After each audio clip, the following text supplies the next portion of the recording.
Welcome into NFL Kickoff Live. This will be the best 2 hours of football talk every single Friday. We'll go around the NFL, talk about every team and every game, and we'll get local insight you can't get anywhere but right here on Locked On. I am your host, Tanitra Batiste. Alongside me is Jarvis Davis and Kyle Krabs. Let's go straight to Thursday Night Football, where the Giants did their best to keep up, but sorry, just couldn't. The San Francisco 49ers remain perfect in 2023, beating the New York Giants in prime time 30-12 Thursday night. Hey, everybody, I'm Brian Peacock, host of Locked On 49ers. And Brock Purdy, San Francisco 49ers young quarterback, weathered a storm from New York Giants defensive coordinator Don Martindale. The Giants blitzed Brock Purdy on nearly 85% of his dropbacks, the highest percentage in the next-gen stats era. And Brock Purdy, despite some early hiccups, was up to the challenge and actually ended up with a career-high 310 passing yards in this one, 2 touchdowns, no interceptions. And it was playmaker Deebo Samuel, the du jour for the 49ers, who have no shortage of playmakers on offense. 6 catches, 129 yards, and a touchdown. Christian McCaffrey got into the end zone as well, as the 49ers rolled to a 30-12 win and are now in control in the NFC West and really just rolling 30 points for the 3rd straight game in week 3. The New York Giants dropped the 30-12 decision to the San Francisco 49ers on Thursday Night Football. And any momentum that the Giants had found in the second half of last week's come-from-behind win over the Arizona Cardinals went out the window thanks to a sluggish showing by the offense. New York only managed 150 net yards in 20 minutes and 50 seconds of play versus the 49ers, who racked up 441 yards in just over 39 minutes. The Giants' defense wasn't much better. New York struggled to get off the field on 3rd down, allowing 9 of 16 for a 56% conversion rate. The defense was also guilty of several missed tackles, including 4 on a third-quarter 40-yard catch and run by receiver Deebo Samuel on a drive that ended in a 21-yard 49ers field goal that made it a 20-12 game at the time. The 1-2 New York Giants now have 11 days to figure things out before they have to next take the field. That will come on, of course, October 2nd, Monday Night Football at home against the Seattle Seahawks.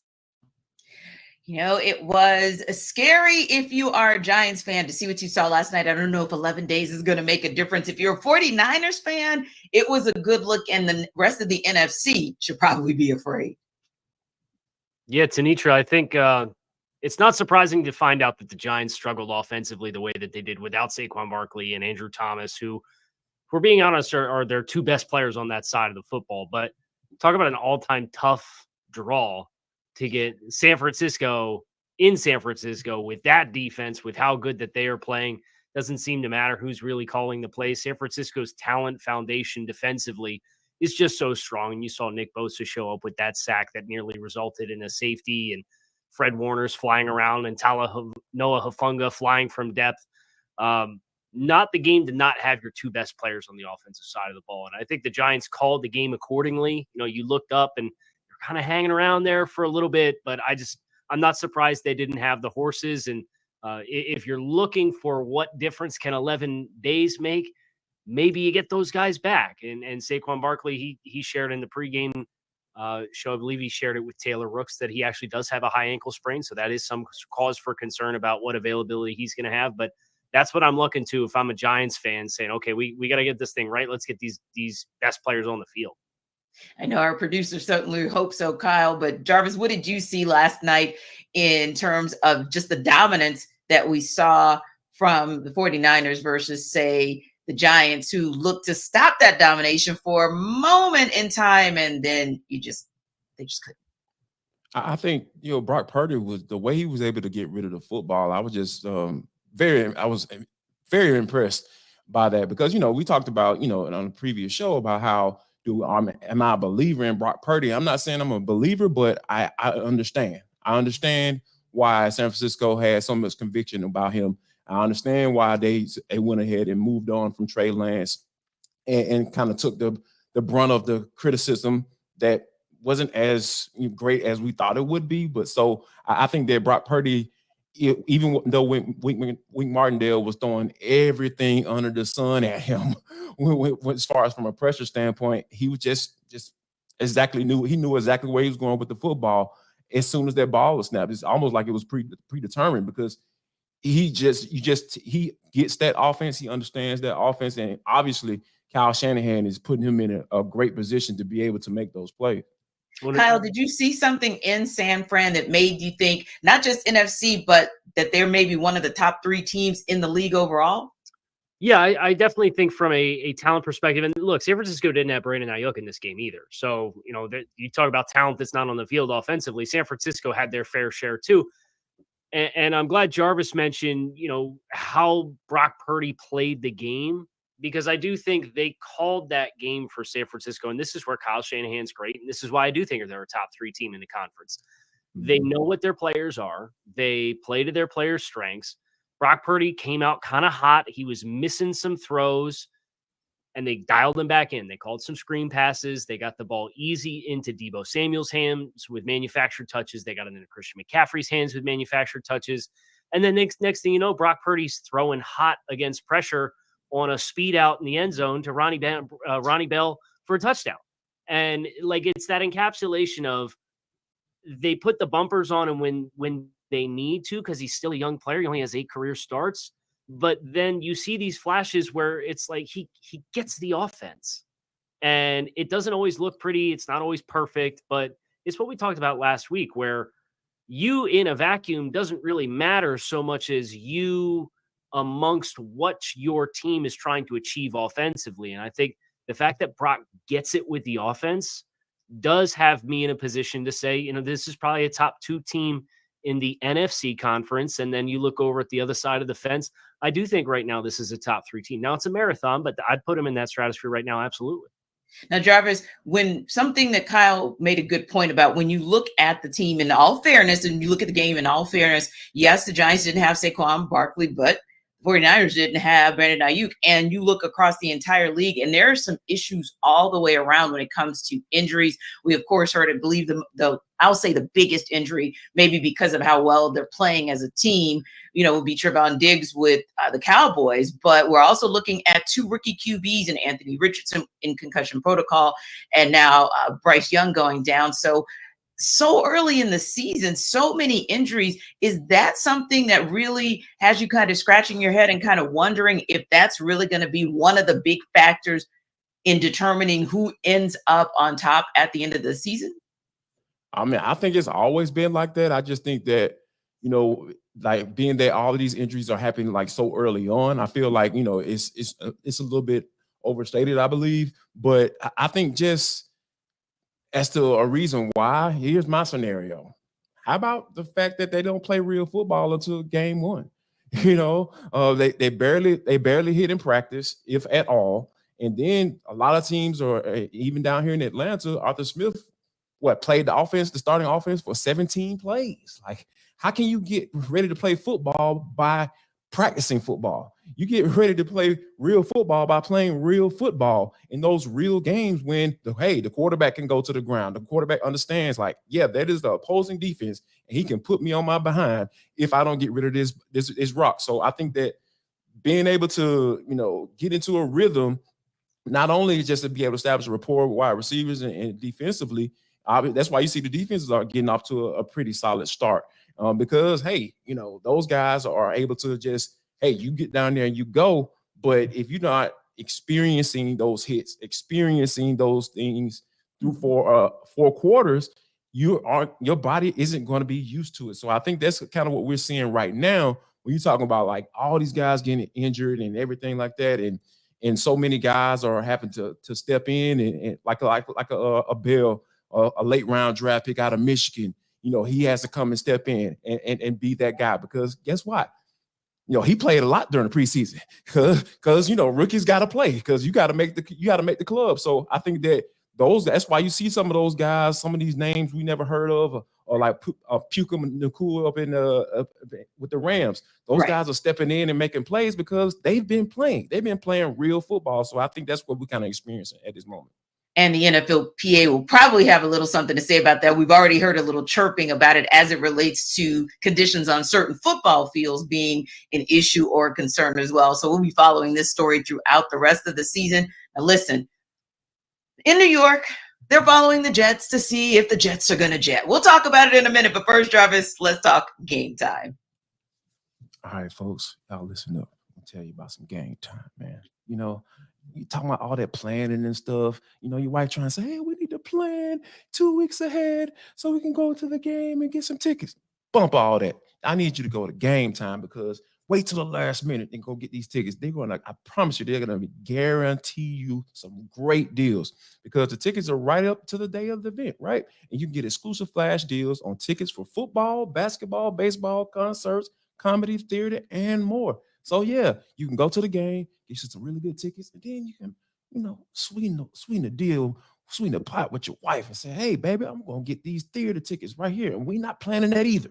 You know, we're being spontaneous. You know, that's how you sell it. So yeah, I need you to go to Game Time, guys. And here's what all you need to do. Download the Game Time app, create an account, use the code Locked On NFL for $20 off your first purchase. Yes, you heard that correctly.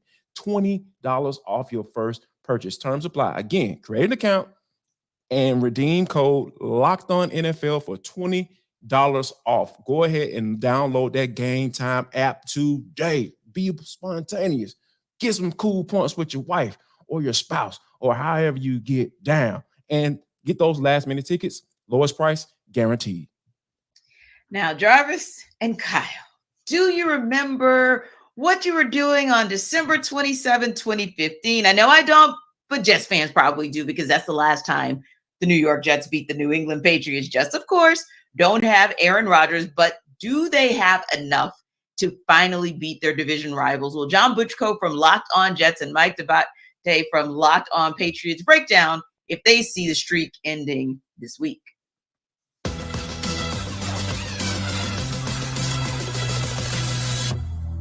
you like to offer a score prediction today for the outcome on Sunday in East Rutherford? Well, maybe this is wishful thinking. Maybe this is me being a homer, although I did pick against the Jets last weekend. I picked for a closer game than they got, but I do think the Jets will win this game. I think that they'll finally break this long losing streak that they have against the Patriots. I like the way this defense is going to respond. I think that this defense is kind of built to contain the New England offense. I think that, as Sauce Gardner said, this is not necessarily the most explosive offense in the league. They're very well coached. They execute at a high level. But I think this is the type of offense the Jets defense is built to kind of slow down. I think on the other side of the ball, you'll see a relatively conservative game plan. I worry about Zach Wilson. I think if Zach Wilson can play turnover-free football, the Jets are going to have a really good chance at winning this game. I think, so I think it's kind of a coin flip game. These are two tough teams. I think these teams may be combined for a 1-3 record. I think these are both really solid football teams. I mean, look at the opponents they've played so far. Can you have a tougher schedule than these two teams through the first 2 weeks? Patriots getting Philadelphia and Miami, Jets getting Buffalo and Dallas. I think these are two quality football teams that will be in the playoff race. I think the Jets will still be in the playoff race near the end of the season, even without Aaron Rodgers. I think the Patriots will be right there. I think that the Jets figure out a way. I think Zach Wilson finally avoids the big mistake. So I'll take the Jets 17, the Patriots 14. I think it's going to be a low-scoring game. I'll definitely take the under on that. I think the Jets eke one out at home. Folks, this is the fourth year that John and I have been doing crossovers together, and you can tell we think alike and share half of the same brain. I also have this game going 17-14 because I do think it's going to be a defensive slugfest. I'm going to pull out the homer card on this one and say the New England Patriots pull this out. And the reason I do believe that is because I think the Patriots are going to win the turnover battle this week. And I think that's going to be key for them to be able to move forward and try to salvage right now what a season could be. If they're 1-2, all of a sudden it gives them a little bit of life. 0-3 in this division is really, I think, the kiss of death. And New England knows that their backs are up against the wall. I think they're going to have everything in their arsenal at their disposal this weekend, and they're going to need it. That means that Mac Jones is probably going to play a very conservative game, trying to hit the inner part, the intermediate areas of the field. Short passes down the field, lead the receiver under the defense where they can get it, and then get yards after the catch. They have to use the run to be able to open things up. they're going to have a very difficult time against this defense, who I think guys, especially in that secondary, like Sauce Gardner and DJ Reed, are going to really make things difficult on the Patriots pass catchers, especially deep. So it's going to be imperative for the Patriots to win the short game battle. I think they do it, and I think they pull this one out 17-14. But like you said, John, this is a coin flip. It would not shock me to see it go the other way. The Jets have an extremely talented team. Aaron Rodgers or no Aaron Rodgers, this is still a formidable matchup for the New England Patriots, and one they have to be very, very careful for, because the Jets can take it to you in so many different ways. And interestingly, both of these teams, we're going to see a lot of punts on Sunday. Both of these teams in the last 2 years have won a game on a punt return touchdown. Now, not such a pleasant memory for the Jets, because it happened when these two teams met last year, but week one, the Jets won on the Xavier Gibson punt return touchdown. So special teams could be an X factor in this one, Mike, as it always is when these teams meet. Absolutely. Just ask Brendan Schooler how important special teams were. The only reason why Patriots fans have any smiles this week is because of that move around the edge to be able to block Jason Sanders' field goal attempt last week. The Patriots always have a wrinkle up their sleeve when it comes to special teams, and the Jets are very well coached in that area as well. Great X factor, John.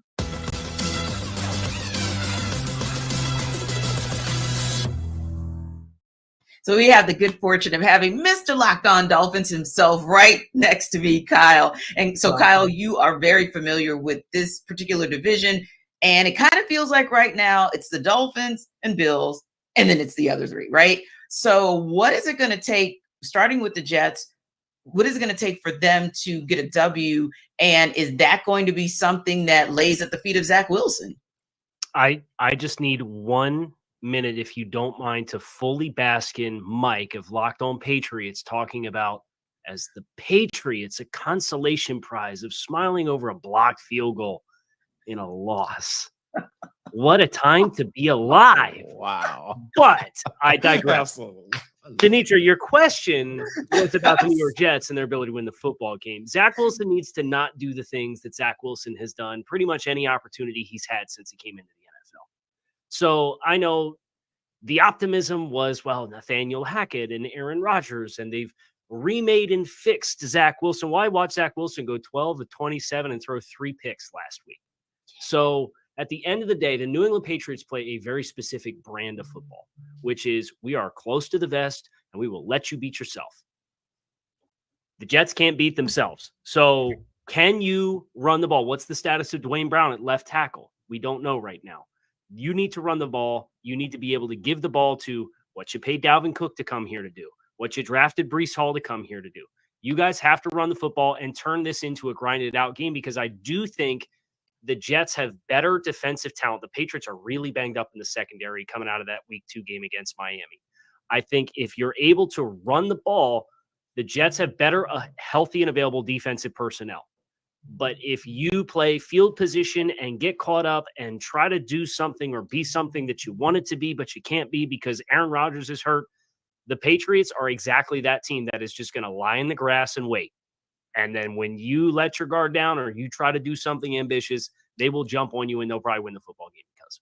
Now, Jarvis, it sounds like KC is saying, don't leave this game at the foot of Zach Wilson, but should the Patriots and Bill Belichick count on Mac Jones to be the one to get it done for them?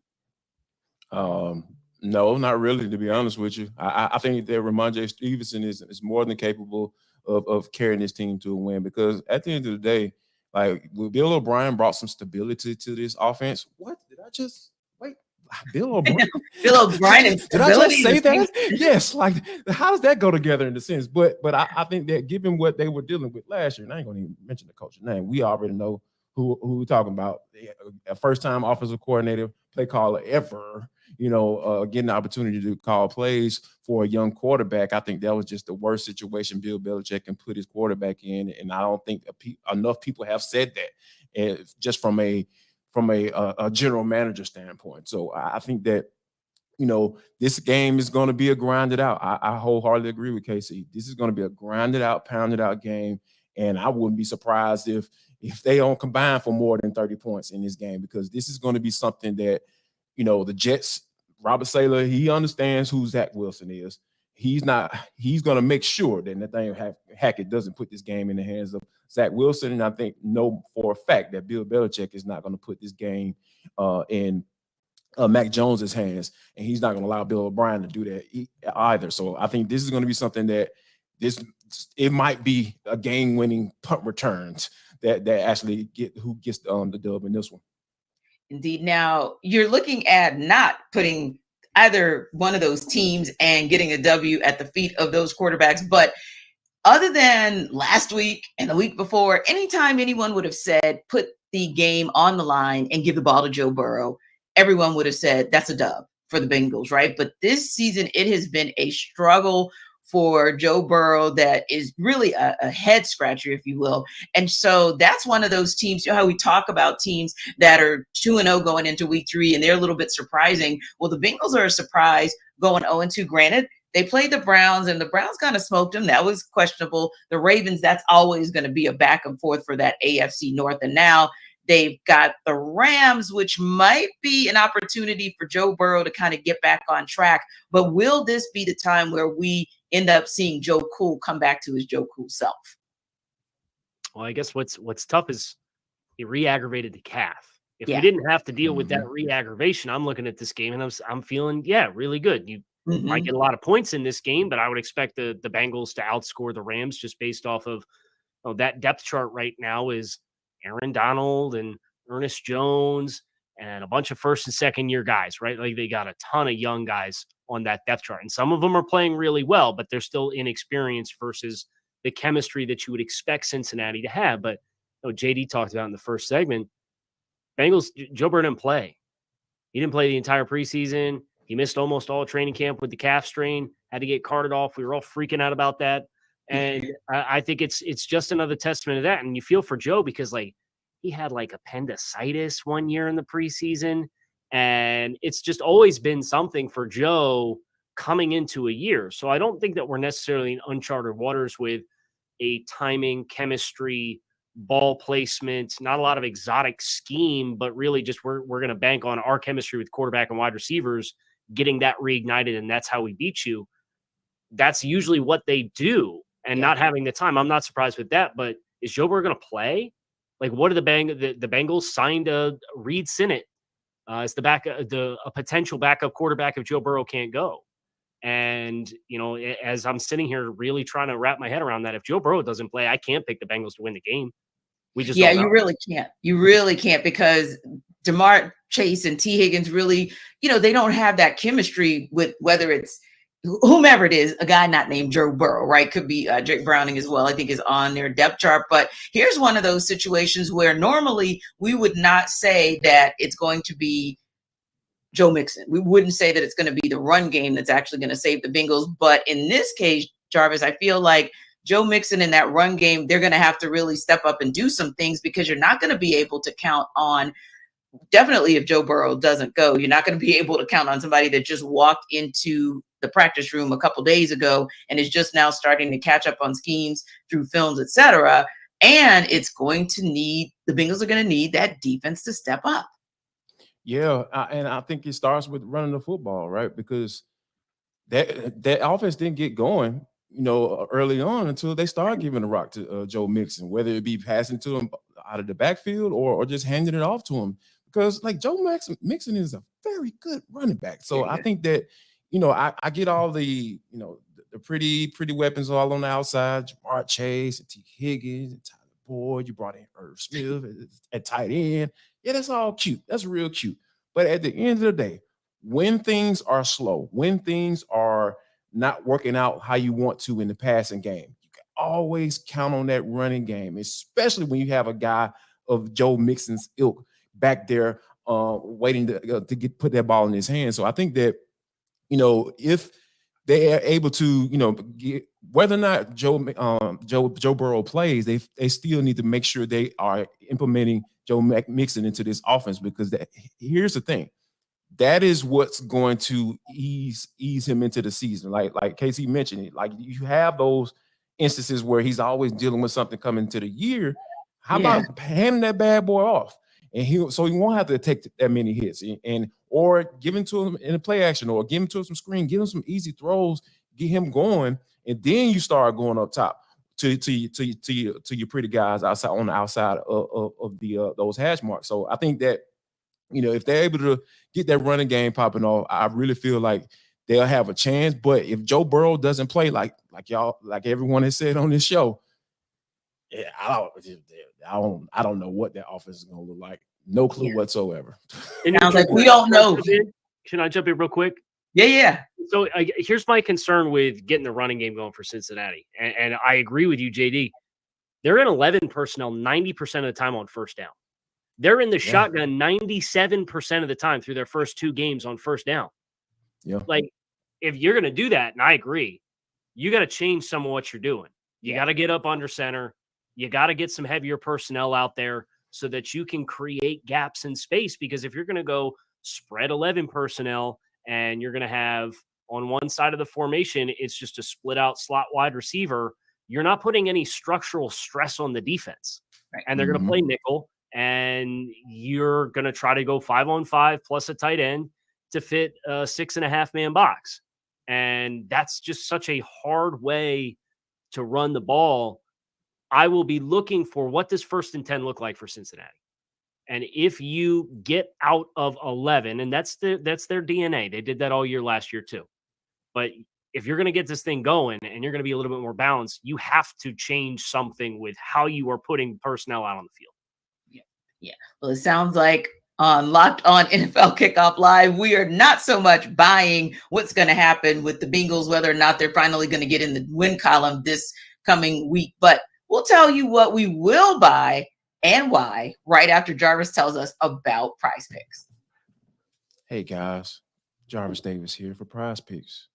What I need you to do, let you know that Prize Picks is the most fun I've had winning up to 25 times my money this football season. You just select 2 or more players, pick more or less on the projected stats, and place your entry. If you think that Jamar Chase is going to get off and you're not trying to hear what we're talking about as far as that passing game and they need to sling the ball all over the yard, hit the over on Jamar Chase. Go ahead and put some money down. Put some money where your mouth is. And all you got to do, like you said, is test your skills, because this is the most exciting way to play daily fantasy sports. If you have the skills, you can turn $10 into $250. You can turn $20 into $300. You can turn $35 into $700. Whatever.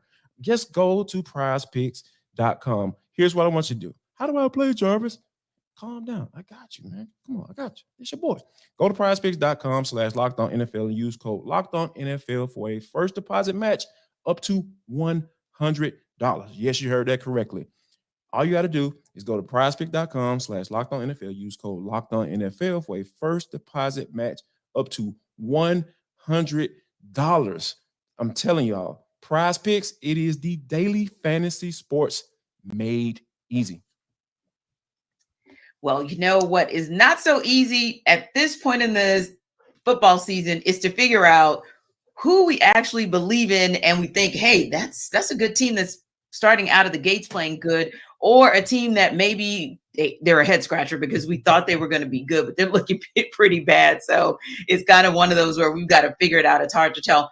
The NFC South is a great example of hard to tell, because who thought we were going to be talking about 3 2-0 teams at this juncture? And then, of course, you got the NFC East with the same. So, Kyle, I mean, when you look at the NFC East and you see that the Cowboys and the Commanders and the Eagles are all 2-0, which one of those teams are 2 or maybe all 3 that you say, I think they're actually all really good?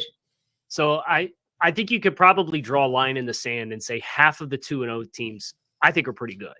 And then I think there's the other side of the line in the sand is teams that you look at and ask yourselves, okay, well, who have you played? And you look at Washington and they eked out a win that they had to come back from behind, or needed a defensive touchdown to beat the Arizona Cardinals, who are widely considered the worst team in the league, and needed a stopped 2-point conversion with the defensive pass interference while also coming back down from 18 points in the first half to beat the Denver Broncos. It's like it's still enough of a small sample size where you look at the record and you say, wow, I didn't expect you to be here. And then you look at how they got there and you say, oh, okay, yeah, it makes a little bit more sense now. So I look at Tampa Bay.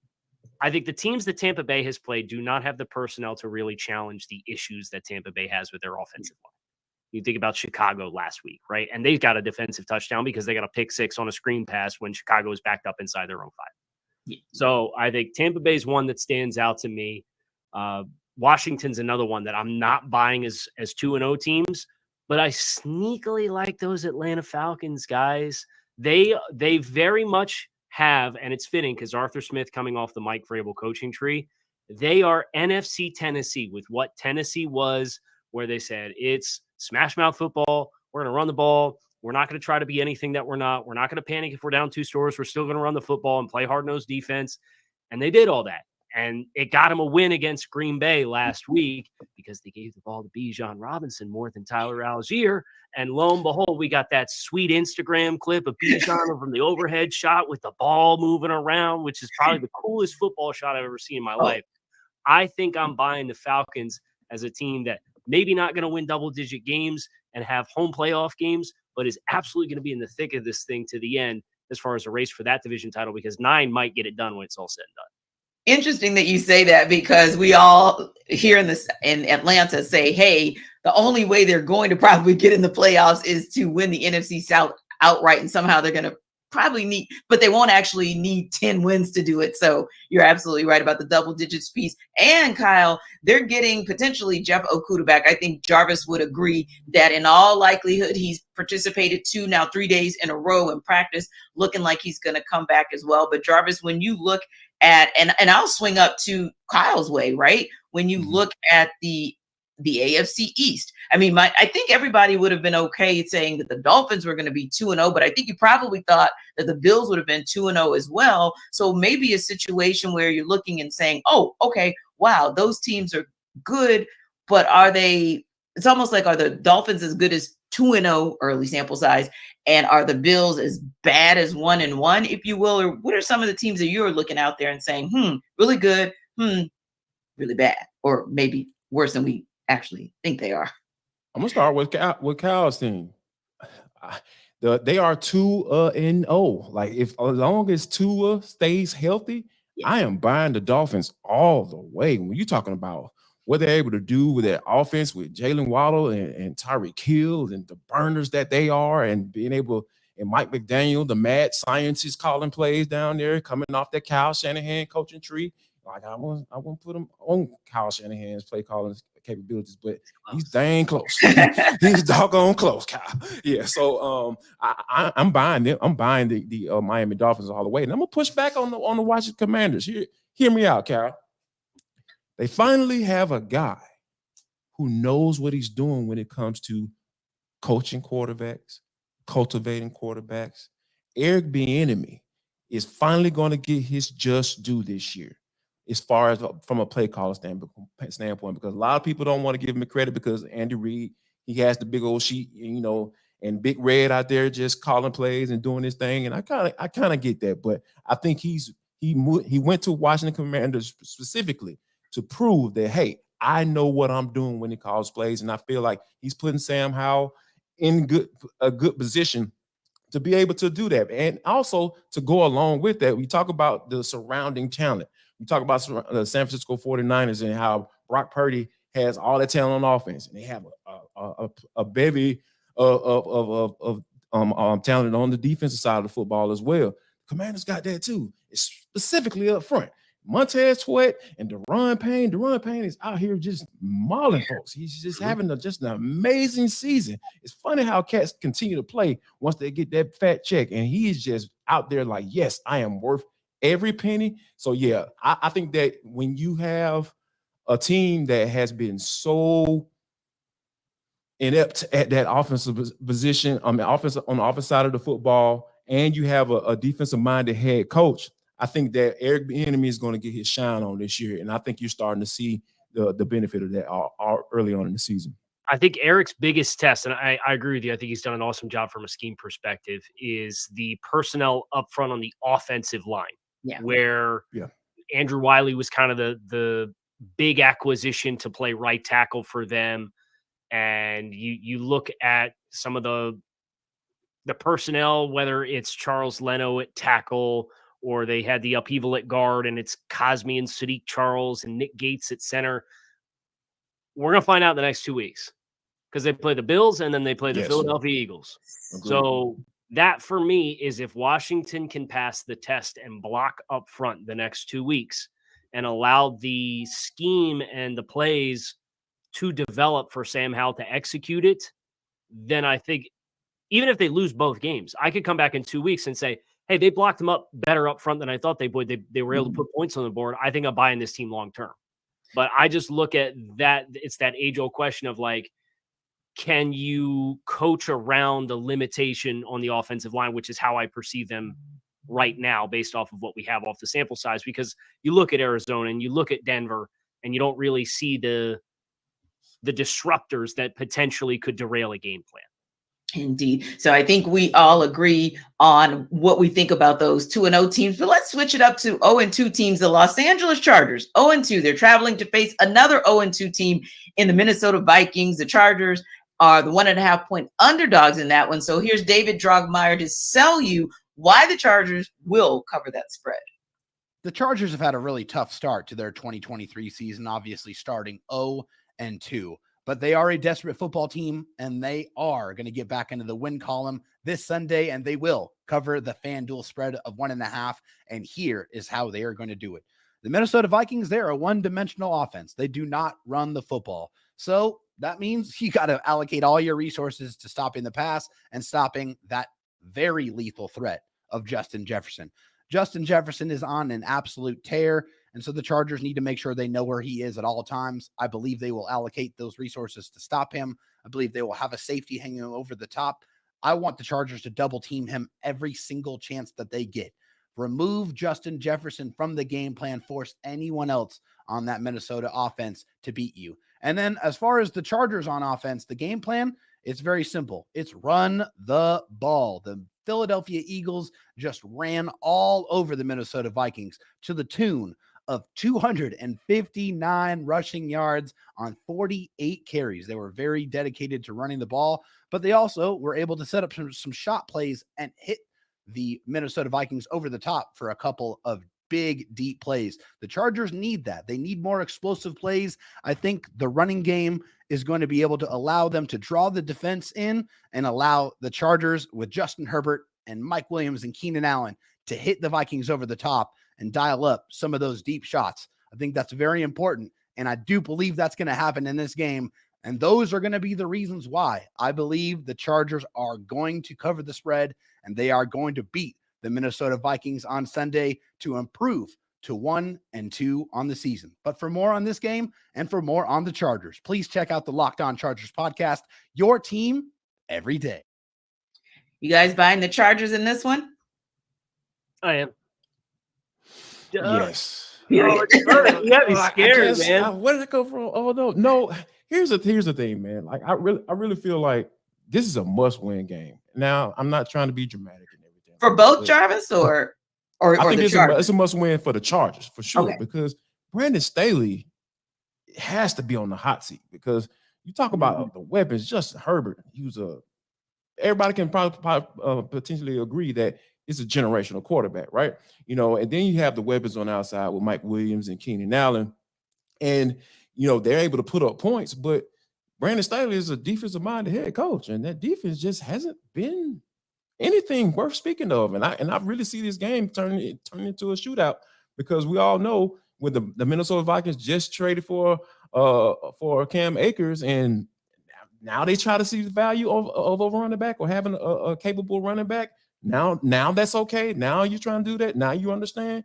And by letting Dalvin Cook and cutting down Cook. So I think that all of those things are factors that I really feel like when you're in a situation where you have all this talent and everybody always says, hey, if I'm starting a team today, that position is going to be QB. And the Chargers have a quarterback. They have a guy that is more than capable than winning some games for them, but they just haven't been able to figure it out. It's just been so weird with this team. And I think Brandon Staley is going to ultimately fall on the sword for it. And Casey, I thought that was interesting as well, where we're talking about the Chargers, right? And we're talking about the fact that we all agree we think that's the team that is in a must-win situation. We think that's the team that's going to get it done. But David didn't really talk a lot about Justin Herbert as being the catalyst for the Chargers getting it done. I thought that was interesting. Yeah, especially because I look over at the other side of the ball with Minnesota and what they have in the secondary. They don't have a lot of talent there. And Brian Right. Flores likes to play a lot of high pressure. And you Mhm. saw that against Philadelphia, where they're mugging linebackers up in gaps. They got 6 guys on the line of scrimmage. And then you're trying to play one-on-one down the field with A.J. Brown and Devonta Smith. And you just don't have the guys in the secondary to do that at a very high level. So while it disrupted Philadelphia at first, Philadelphia eventually said, okay, we're going to come out in 12 and we're going to run the ball down your throat. And they didn't change what they were doing defensively. So if I'm the Chargers coming into this game, yes, I want to be balanced because I don't want Brian Flores to be able to tee off on me with their pressure schemes. But I am looking to really take advantage of the matchups of who's covering Mike Williams. And if you double Mike Williams, I got Keenan Allen. Okay. Yes. And then if you're doubling both those guys, then I'm going to run the ball. And I'll run it right down your throat like Philadelphia did because they've got the offensive line to do it, even with if Austin Eckler doesn't play. I know he's dealing with an ankle injury. Right. I think there's enough talent disparity on the outside for the Chargers when they have the ball that there's no way Minnesota should be right with consistency for 60 minutes. Now, I think there's another game that we can talk about that, again, we'll probably all agree on who's going to win, but the spread is interesting. The Chicago Bears are 13.5-point underdogs to the Kansas City Chiefs heading to Arrowhead this weekend. And here's Lauren Cox of Locked On Bears to sell you why the Bears will cover the 2-touchdown spread. The Chicago Bears will cover the spread against the Tampa Bay Buccaneers because they know what the Buccaneers are going to do to try and stop them. And there's a lot of pressure on this Bears team to bounce back after a very disappointing week 1. We all know that Todd Bowles is going to blitz Justin Fields. We've seen the Buccaneers do it in previous matchups with the Bears, and we saw them do it a bunch in week 1. It's the way to try and get in Justin Fields' head. There's no mystery here. So then they can know what to do to try and counteract that. They can get rid of the ball more quickly. They can try and roll the pocket away from the blitz. They can leave extra players in to pass protect and can help get this offense back on track, knowing what the defense is going to try and do to get after them. On the other side of the ball, they know they want to go deep with Mike Evans. They know Chris Godwin's going to work underneath over the middle, try and use his route running ability to their advantage. It becomes an easier time to try and stop them, force them to beat you with some of their lesser weapons on offense. And the plan is there for the Bears to put together, at the very least, a game plan to cover the spread, if not try and get in the victory column this week. There's certainly a lot of pressure on this team to play better after disappointment across the board last week. It felt like they came out not exactly unprepared, but just not executing at a high level. A lot of self-inflicted wounds, mistakes where they felt like they beat themselves just as much as the Packers beat them. That can be a little bit easier to clean up than just going out there and feel like, we're no good. Well, no, it's a little bit more complicated than that. They can be better than what they showed last week in week 1. And the Buccaneers are certainly an opportunity for this team to try and get their season on track. It doesn't mean they're going to fix everything and look like some kind of offensive juggernaut and big-time playoff contender, but they've got a great opportunity to cover the spread against a Buccaneers team that may be a little overconfident after beating the Vikings in week 1. Well, we know Lauren really just wanted to replay. You know how we want to run things back and maybe it'll be different if we run it back? It ain't going to be different, Lauren. It was the Bucs last week and it'll be the Chiefs this week. And yeah, unfortunately, I think, Casey, it's 13.5 points, but Chiefs will cover that. The spread, the Bears will cover the spread. I'm not sure that the Bears will cover the spread. I'm going to be You don't honest. think so? Okay. There is not a worse unit for unit mismatch than Kansas City with a top 5 offensive line against Chicago's defensive front. Chicago they have 189 rushing yards through 2 games with Justin Fields at quarterback. We got the entire appeal of Justin Fields. And he said this week, I'm going to just go back to playing ball, right? And try not to internalize so much of what's being directed at me. And there was a whole circus that was made for 3 hours over that comment before he talked to the media again after practice. At the end of the day, what Justin Fields and what the Bears did well last year for Justin Fields was they got really exotic quarterback run schemes. And they said, look, we got a powerful runner, 240-pound quarterback that runs a 4.3. We can run the ball, option-oriented run game, put defense in stress, and really try to out-gap you in the run game because we have an extra hat because we're running the ball with the quarterback. when you don't do that and you try to do what Chicago has been doing this year, you're taking away the best part of what makes Justin Fields Justin Fields. So unless you're going to go back to that, which I have no confidence that they will, Yeah. and then I look over at the other side of the ball, I don't see any reason how you stand up against Kansas City with their offensive line. So that, for me, I look at both sides of the ball, and I think Kansas City's got a good advantage. And 13.5, I'd probably take Kansas City cover. I would. Yeah. I wholeheartedly agree, because here's the thing, man. It is the Bears are a dumpster fire right now. You got the defensive coordinator may or may not have had his home raided by the FBI, resigning, and like you said, like Kyle mentioned, talking about the Justin Fields and getting back to myself, and it's too many players, it's too many voices in my head, and I just need to get back to being me. And it's just this dude just going through it mentally, like just the face of your organization. Paul, just bless his heart, just bless Justin Fields' heart right now. I think it's just too much going on in order for to get this out. Because let's take it back to last year. Like, we were having this same conversation, Kyle, last year about using this dude's talent. Yeah, he could throw the rock. No, don't get me wrong, but one of his best assets, if it's not his best asset, is running that bad boy and using that, because that is a tool that you can use to take advantage of the defense if your passing game isn't up to par. And he didn't have any weapons last year.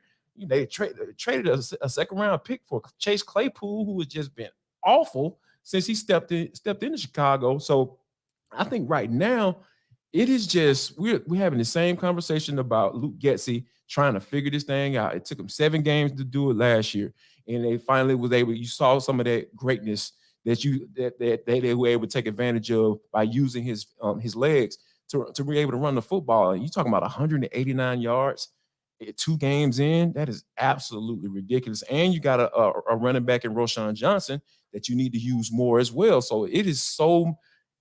If they had that game plan right there by running the football, I feel like the Bears could cover. They could cover, but they're not going to do that, because that's why I feel like the Kansas City Chiefs, they're going to easily cover this 13.5 point spread. Yeah. And I have to agree and kind of check myself, because I was thinking, wait a minute, did I say Bears? Nah, I meant Chiefs. So let me just be clear.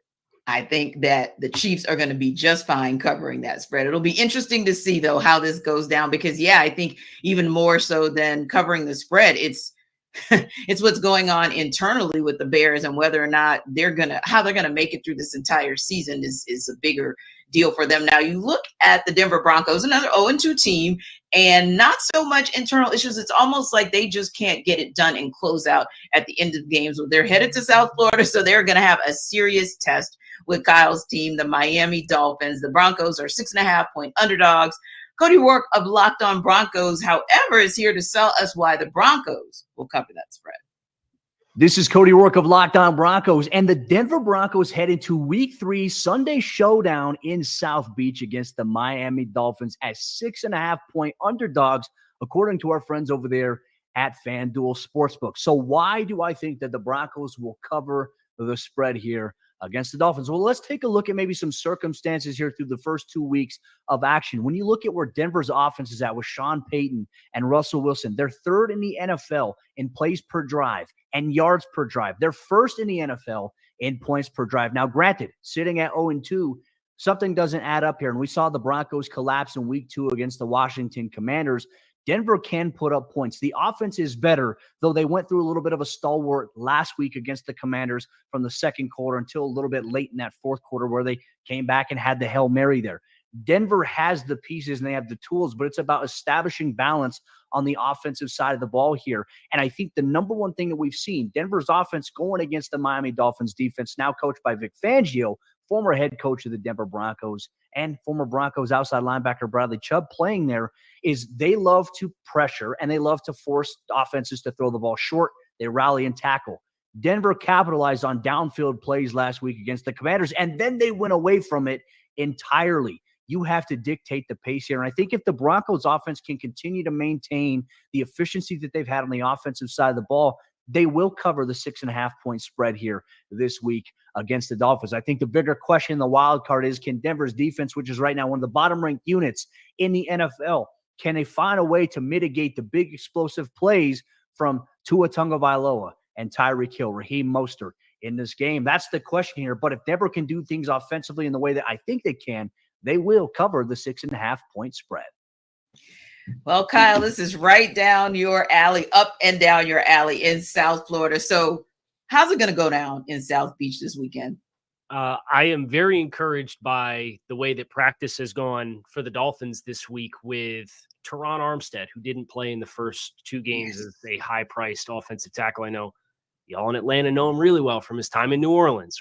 Oh, yeah. Teron, Mike McDaniel said today, optimistic for him in week 3. Jalen Phillips did not play on Sunday Night Football with back spasms that he suffered on Friday's practice. He's good to go. He's going to play. Jalen Waddle practiced today in red non-contact. He's in concussion protocol, but he practiced today, and he was a part of the stretch. So it would seem to be he's in phase 4 of concussion protocol. There's a chance that he clears and is able to play in this game as well. You look on the other side, Justin Simmons didn't practice the first 2 days. He got shook up with a hip injury. I just think the personnel trends plus Denver, high altitude coming to 95-degree heat index, 1 o'clock p.m. kickoff. Miami's wearing their whites. There's a whole lot of layers here that you piece it all together with that defense that Cody talked about with the Broncos. I agree the Broncos have the capability. They had three explosive 50-plus yard plays in the game against Washington. They had a 60-yard touchdown pass to Marvin Mims. That was a quarters beater. They hit a shot down the sideline that was against cover 1 where he beat press coverage on the outside and ran by him down the sideline. And then they had the Hail Mary at the end of the game. The Dolphins have allowed 3 completions of 15 yards or further down the field through their first 2 games, and they played the Chargers. So if Vic decides you're not getting over the top of us, you ain't getting over the top, period. So I think that's the biggest hurdle is the Broncos, who have been penalized 19 times through the first 2 games that they played. They got to play discipline to be able to string drives together with consistency, and I don't have the confidence that they'll do it. So I would fade the Broncos to cover 6.5. And it's interesting you said that, Casey, because literally as you're talking about it, that was my first thought. Like that team under Sean Payton, no doubt, has been a very undisciplined Broncos team. Meanwhile, the Dolphins are showing themselves to be quite disciplined, and they're getting some of their weapons back, Jarvis. So that should make all the difference in terms of this game and who covers the spread. Yeah, I think that when you look at what Miami, the Dolphins are able to do, like, because when you're building the defense out, like the edge rushes are so important, right? Like when it comes to in the run game, and also when it comes to rushing the passer, when it's time to get home.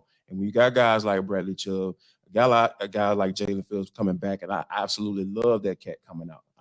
I wanted to see him in black and red, but we don't care about doggone pass rushers down here. Like we like pretty weapons. So, but yeah, that's another whole conversation, Kyle. Sorry, I'm getting in my feels here. But when you look at what those guys are able to do and to be able to take advantage of that Broncos offensive line, I really feel like that's what's going to be the difference in the game, because Russ is cooked, y'all. Can we go ahead and stop acting like that's not the case? Russ is cooked. He's cooked. That's one of the reasons why this hasn't all panned out for Sean Payton. And Sean Payton, yeah, let me stick. We'll get to Sean, but I think that overall, Cody had me all the way up till he said, all they got to do is just be able to stop Tyreek Hill and Jalen Waddell. What?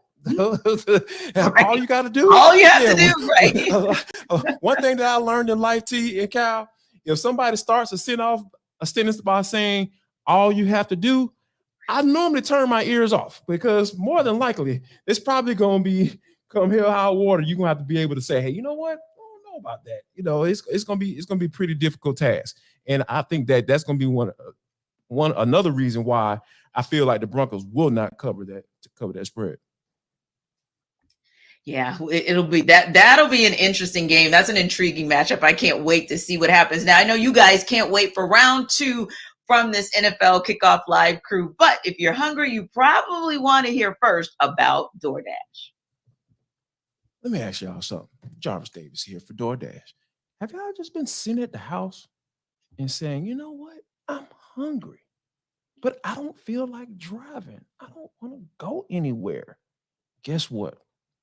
We at DoorDash, we got you covered. All you got to do, they're going to deliver your favorite restaurants, and you can get grocery delivery that actually delivers as well. Come on, y'all. Thousands of grocery stores to choose from. You'll find the best in your neighborhood and boost your local economy with each and every order. We even talking about politics, getting this bad boy going with them. It's easy substitutions right in the app and best in class customer support.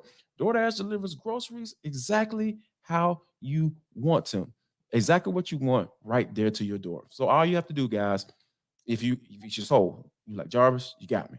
What do I need to do? All right, here you go. Get 50% off your first DoorDash order up to a $20 value when you use code LOCKEDONNFL at checkout. Limited time offer, terms apply. That's 50% off, up to $20. No minimum subtotal and zero delivery fees on your first order when you download DoorDash in the App Store and enter code LOCKEDONNFL. So don't forget, Locked On NFL for 50% off your first order with DoorDash. Well, I could use some DoorDash right now, but I won't because we got to start off our number two of NFL Kickoff Live, because it's where you guys are going to get the best football talk every single Friday. We'll talk and take you around the league. We'll talk and take you to every team. We'll talk and take you to every game, any breaking news that seems to come up every Friday for us. So if it comes through, we're going to bring that to you. So the Baltimore Ravens, of course, they ruled out Odell Beckham Jr. We're looking for some others that are kind of teetering like a Cordero Patterson for the Falcons now.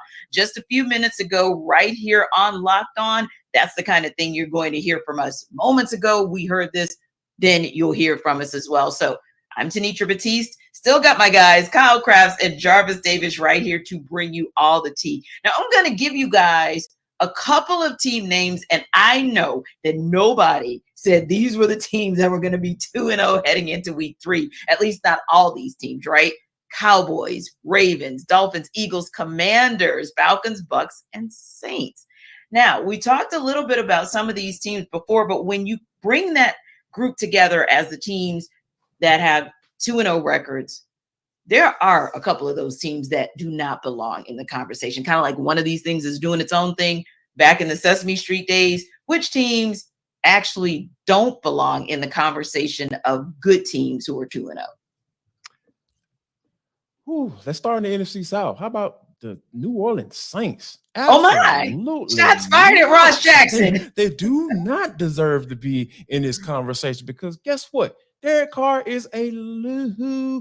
65-79 as a starter in the NFL. He's a okay quarterback, and he came with all this hoopla saying, "Oh, Derek Carr is gonna come save the day." No, yeah, like that game against the Carolina Panthers last week, absolute snooze fest. It took them so long to get that offense going, and we know what the Falcons did to the Carolina Panthers. The Carolina Panthers probably going to have the number 1 overall pick, and it's probably it's going to Chicago. So yeah. There you go. That's what the Carolina Panthers are. They are the worst team in the NFC South. And you sat there for a good 2.5 quarters and said, you know what? Hey, we're trying to figure this bad boy out. And guess what? Who's the head coach? Dennis Allen. Don't trust him. I don't trust him. Yes, I love Cameron Jordan. One of my secret favorite players ever to play. The dude is an excellent pass rusher. He's making a fair case to get into the Hall of Fame. But he's up there in age, and that defense matches that, right? Like that the defense is getting up there. DeMario Davis doesn't have that many years left, so I'm not trusting the New Orleans Saints right now. That is a team that I feel like does not belong in that conversation as one of the better teams in the NFL. Well, Kyle, Jarvis chose violence on the Saints. Who are you going to choose violence towards that does not belong in that conversation? Move over, JD. I'm getting in the car with you. Let's talk about the Saints here for a second. I got some numbers for you. No, I do think this team in the grand scheme playing in this division with this defense is probably top 5 defense in football. Okay. So I think they will, kind of like Atlanta, they're going to be in the conversation, but do you trust them to run away with it? Here's some numbers for you. 36 points scored against Tennessee and Carolina defenses. That is 25th in scoring offense through the first 2 weeks. They have 1 passing touchdown through the first 2 weeks. That's 29th in the NFL. They average 3.4 yards per rush. I know they got some running backs that are banged up. but the offensive production has not been there. That 3.4 is 24th in the NFL. And then you get into the red zone offense. They're 29th in touchdown percentage, getting into the red zone, 3 of 8. Small sample size, but like the switch has to flip. And until it does, I look at New Orleans and it's like your margin for error is going to be pretty small in any given week. And as Derek Carr showed you the last couple years, he's not immune to that game where he makes a couple mistakes and they snowball and they compound and it loses you a game that you shouldn't. So I take all that and then I look and say, okay, you're at Green Bay this week. Then you're home against the Bucs. They got a tough defense. And then you're at New England. And then you have 2 more road games in the next 3 weeks after that. You're going to spend a lot of time in the next month and a half on the road away from New Orleans. And the offense has to click. So that for me is where I'm watching New Orleans. And I'll be asking myself, how much am I ready to buy the team? Because right now I think there are some red flags and there's some red tape around how they've gotten to 2-0 that it can't be like that all year. Now we're talking about some defenses that are aging a little bit, right? And yeah, there's some young studs for the Bucs defense, but I do think they're kind of a defense that's up and down and aging as well. And I think for me, that might be the team. I kind of agree with you guys. Like the Saints surprised me a little bit as well, but I kind of think the Bucs surprised me as 2-0 too, because this is a team that many are saying they were going to be in a dogfight with the Arizona Cardinals for the number 1 pick for next year. Now, granted, not surprisingly, the guy who covers the Saints. Yeah. Okay. But for the Vikings, they held the Vikings to 17 points. That was a little shocking because we know that can be a high-powered offense. Now, they held the Bears to 17 as well. Not so much shocking. Probably more shocking that the Bears actually scored 17 points, if we're real about it. But then they start to really get into the test because they got the Eagles. So we're going to really see what they're made of when they take on the Eagles. It'll be an interesting, and I'm going to use the term loosely, interesting with the Saints. And then they've got something to face with the Lions as well. So we're about to find out just how legit that 2-0 is. That is maybe the team where I feel like they don't quite belong in this conversation as well. Now, in 3, 2, 1, we're actually going to talk about the top 3. We're going to give you guys a little bit of insight into who are those players for Kyle, for Jarvis, and why. But first, Jarvis has to tell you guys about Game Time. It's game time, folks. I'm telling you. Like when you're sitting around trying to figure out whether or not you want to go to the game and you're trying to plan all that stuff, man, scrap all that. Don't do it. I promise you. Planning is for suckers. I need you to wait till the last minute and go to the Game Time app and get this doggone tickets for the low. I promise you're going to get a great deal. And you know what? They have deals, tickets right up to the day of the event. So all you gotta do, just take your time, take it easy, and just wait and go grab those tickets. They have exclusive flash deals on tickets for football, basketball, baseball, concerts, comedy, theater, and much, much more. If you want to go on date night with your spouse, you can do that as well.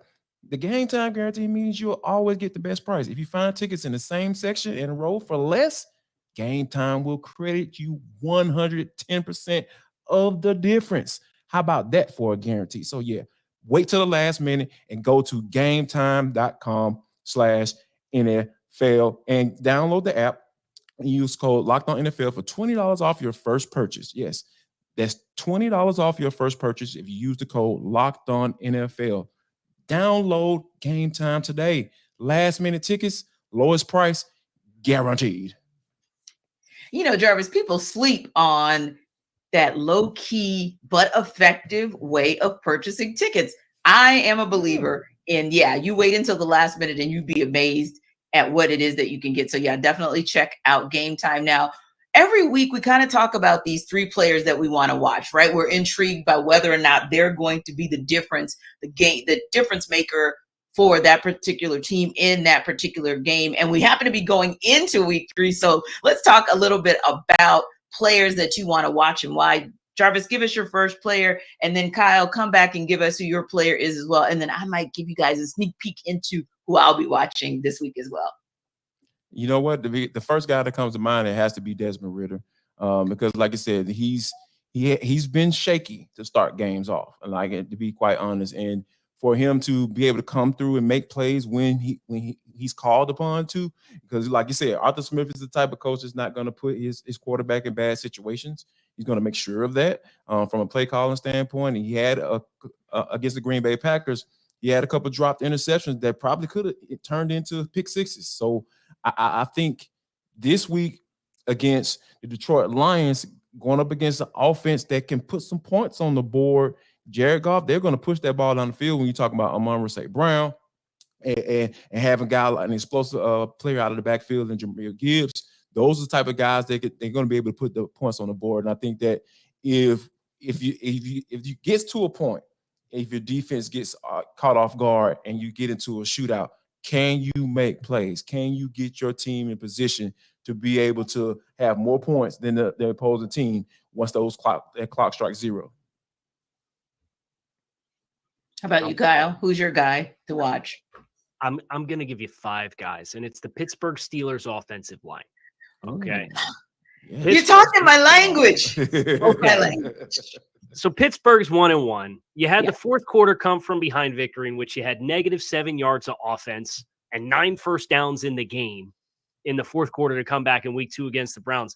This Pittsburgh team is averaging 3.1 yards per carry. They have 96 team rushing yards through 2 weeks. Kenny Pickett is averaging 4.8 net yards per attempt. A good number is 7. So we're like barely halfway there. They have been horrible. They offensively, they got 2 defensive touchdowns last week to get to 26. They've scored 19 points in 2 games offensively against the Browns and the 49ers. You got the Raiders this week. Okay. And the Raiders are averaging about 5 yards per carry given up on the ground. Can you please, and I know Matt Canada is a problem. I hear Steelers fans. I know the talking points there. It's really ugly because it looks like the same thing the 5th time you line up to run it as it does the first time you run it every single week. So I know that the infrastructure of the coaching is not great offensively for Kenny Pickett and company.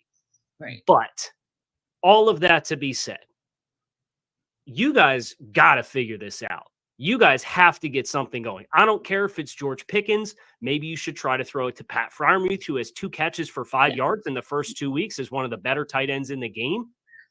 You got to give it to your first-round running back, Najee Harris, who for the first time in his career is averaging over 4 yards per carry because he's ripped off a couple 15, 20-yard runs. Like, we got to get something going here. And it starts up front for Pittsburgh. I know the play calling's not great, guys. But you guys got to figure it out because they invested a lot. They spent a first-round pick on Broderick Jones, who's not necessarily playing. They spent money to bring in a new starting guard. The entire left side of the line is overhauled and revamped. It's got to be better. And when you're playing Las Vegas, Max Crosby can single-handedly take a game that you have the potential to comfortably win, and he can ruin it. So you guys better not fart around with Max Crosby, and you better get something going offensively. Yeah, I mean, I really am only going to throw some things in there to co-sign because the player I was going to watch was Kenny Pickett. A 19.9 QBR rating. I mean, you might as well just not have a rating if that's going to be your rating. 454 yards through 2 games is still not Kenny Pickett-like with 2 touchdowns and 3 picks. But going back to what we said before, we saw him in the preseason. Mike Tomlin chose to play his starters for a pretty good amount of time when they took on the Falcons, right? And so you're looking at Kenny Pickens and he's, he's firing on all cylinders. Now, to be fair, he was firing on all cylinders with Deontay Johnson and George Pickens. It does make a difference that you don't have him. However, I would agree with you, Kyle, that you do have Pat Freiermuth.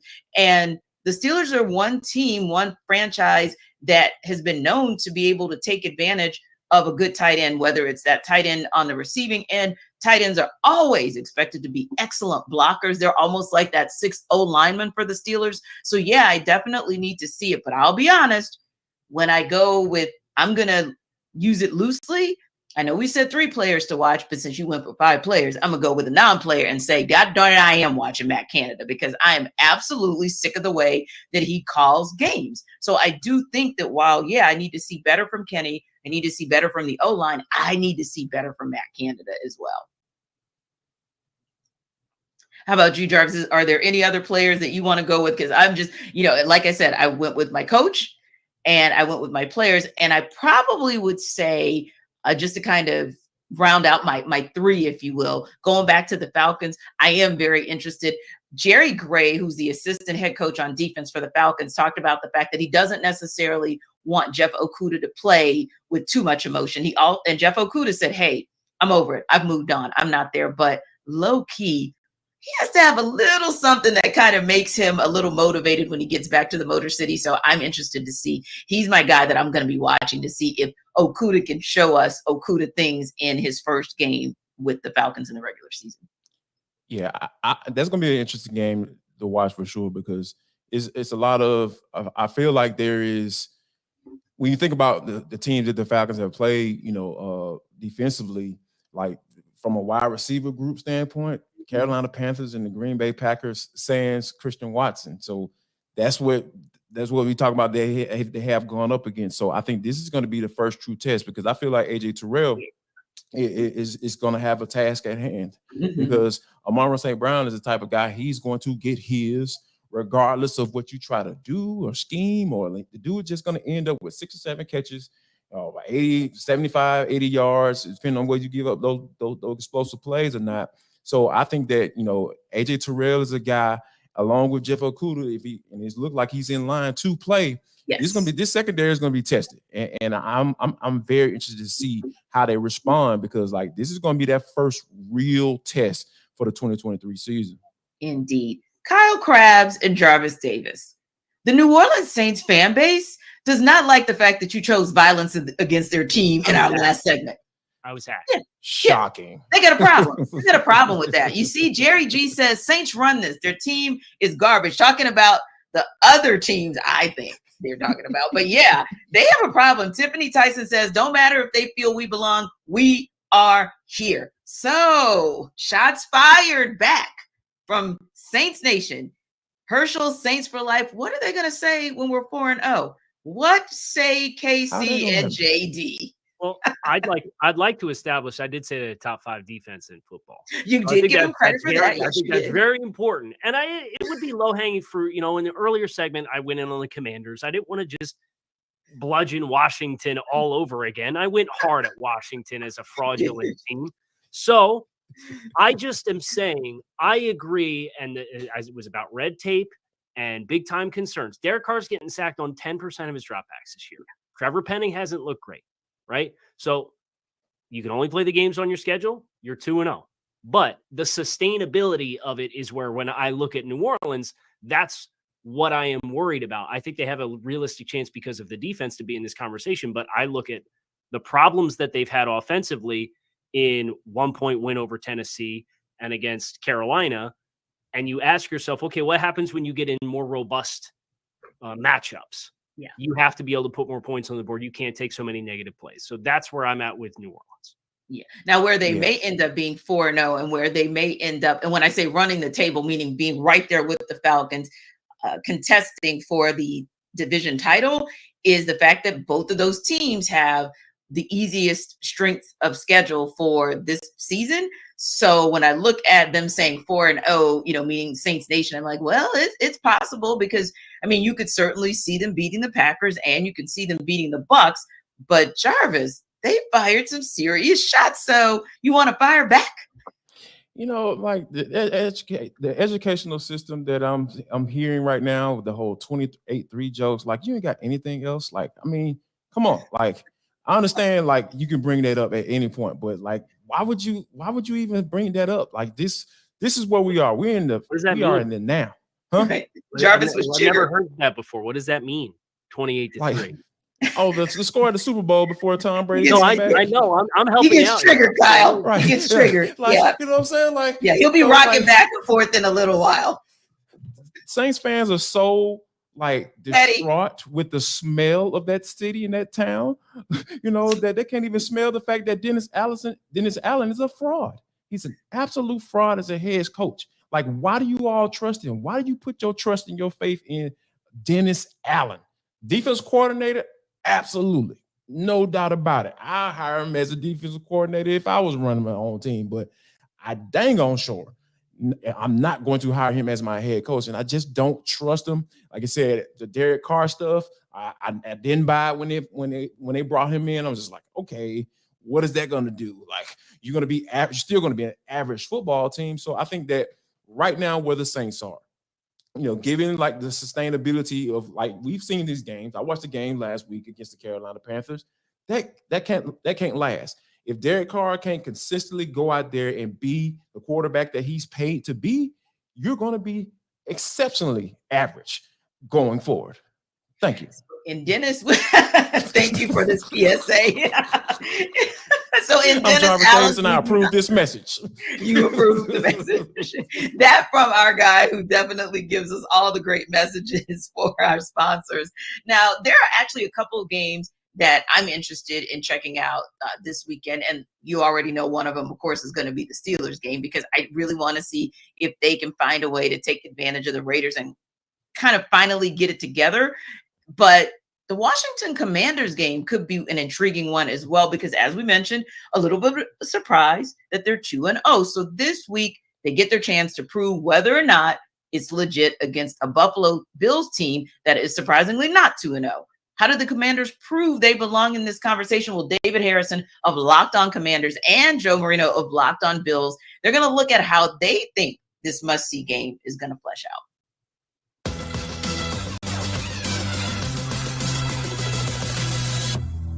And for the Washington Commanders side of things, we're going back to that resiliency, right? If you're a resilient person, that means you like to hang in when times get tough. Well, if you're going to be a resilient team, that means you got to hang in and not allow one play drives to end up with 60-yard touchdown passes. And that's what the Washington Commanders have to do against this Buffalo Bills team, is limit the explosives. For the offense, that obviously means you can't let Stephon Diggs get big chunk yards. You can't let, Dawson Knox, any of these guys, Josh Allen, break off a 20-yard run. You can't let any of those things happen. In the first half against the Denver Broncos, they allowed 5 explosive offensive plays for the Broncos offense, if I remember correctly. In the second half, outside the Hail Mary, which was ugly by itself, they only allowed 1, and that, again, was huge in that comeback effort.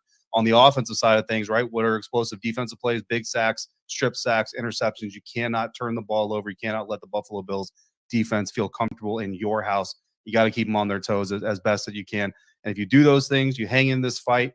Again, the spread is what the spread is. But if you do all those things, then at the end of the day, in the fourth quarter, you should have an opportunity to come up with a big upset win. And, look, as measuring stick games go early on in the season, this is one of those matchups, Joe. I kind of wish they were both in the same conference, because you would love to maybe see these two meet up again. If both make the playoffs, the Bills should, the Commanders might. You'd love to see these two in the postseason again, see what the differences are from week 3 to week 19, 20, whatever it is, at the time they would face off. Obviously, that's not going to happen unless we see each other mid-February. But for week 3 in September, 6.5-point favorites for the Buffalo Bills. Joe, I don't know if you have a specific score yet, but do you have them covering the spread, or do you have them just winning the game? Well, you didn't even give me an option where the Bills would lose the game. I think you're assuming that I'm going to pick the Bills to win it. You're correct about that. I do think that the Bills go into Washington and win this game. I think they've done a good job throughout the years of kind of their glow up as a top team in not looking ahead, right?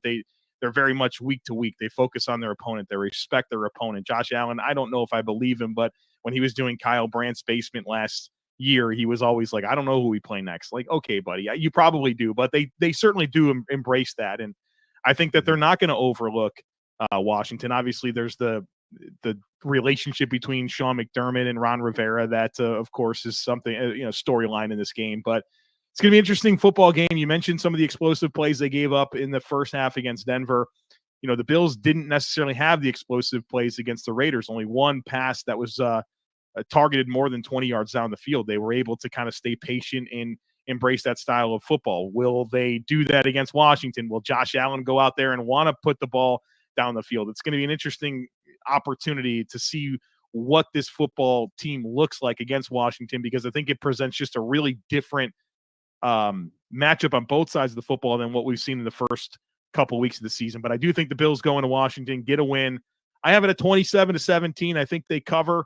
But look, I'm not dismissing Washington. I think there's a path for them to win. I think they have the pass rush. If they can take away the football and really kind of just limit some of those big plays, win in the red zone, there's obviously a path for any team to win in the NFL. I'm not taking the Commanders lightly, but I do think the Bills take care of their business. Yeah, I don't think you're going to be alone on that. I know a lot of Commanders fans are anticipating what's going to happen. They're excited to see what happens in the future, but they do know that this game is going to be a very tough one for this organization to win right here, especially week 3.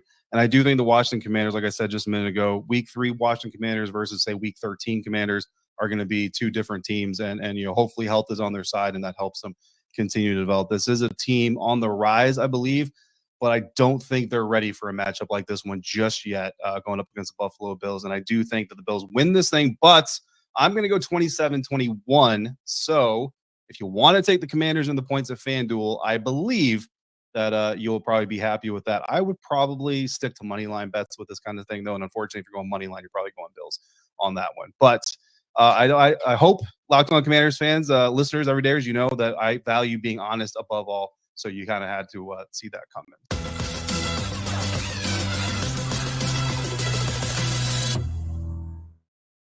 Wow, strong words from the gentleman who, well, both of them really, but for Locked On Commanders. But interestingly enough, I was thinking, is this going to be the week where the Commanders show improving? You guys talked a lot about some of the positives of the Commanders, including their defensive front, as well as Eric Bieniemy continuing to evolve that offense.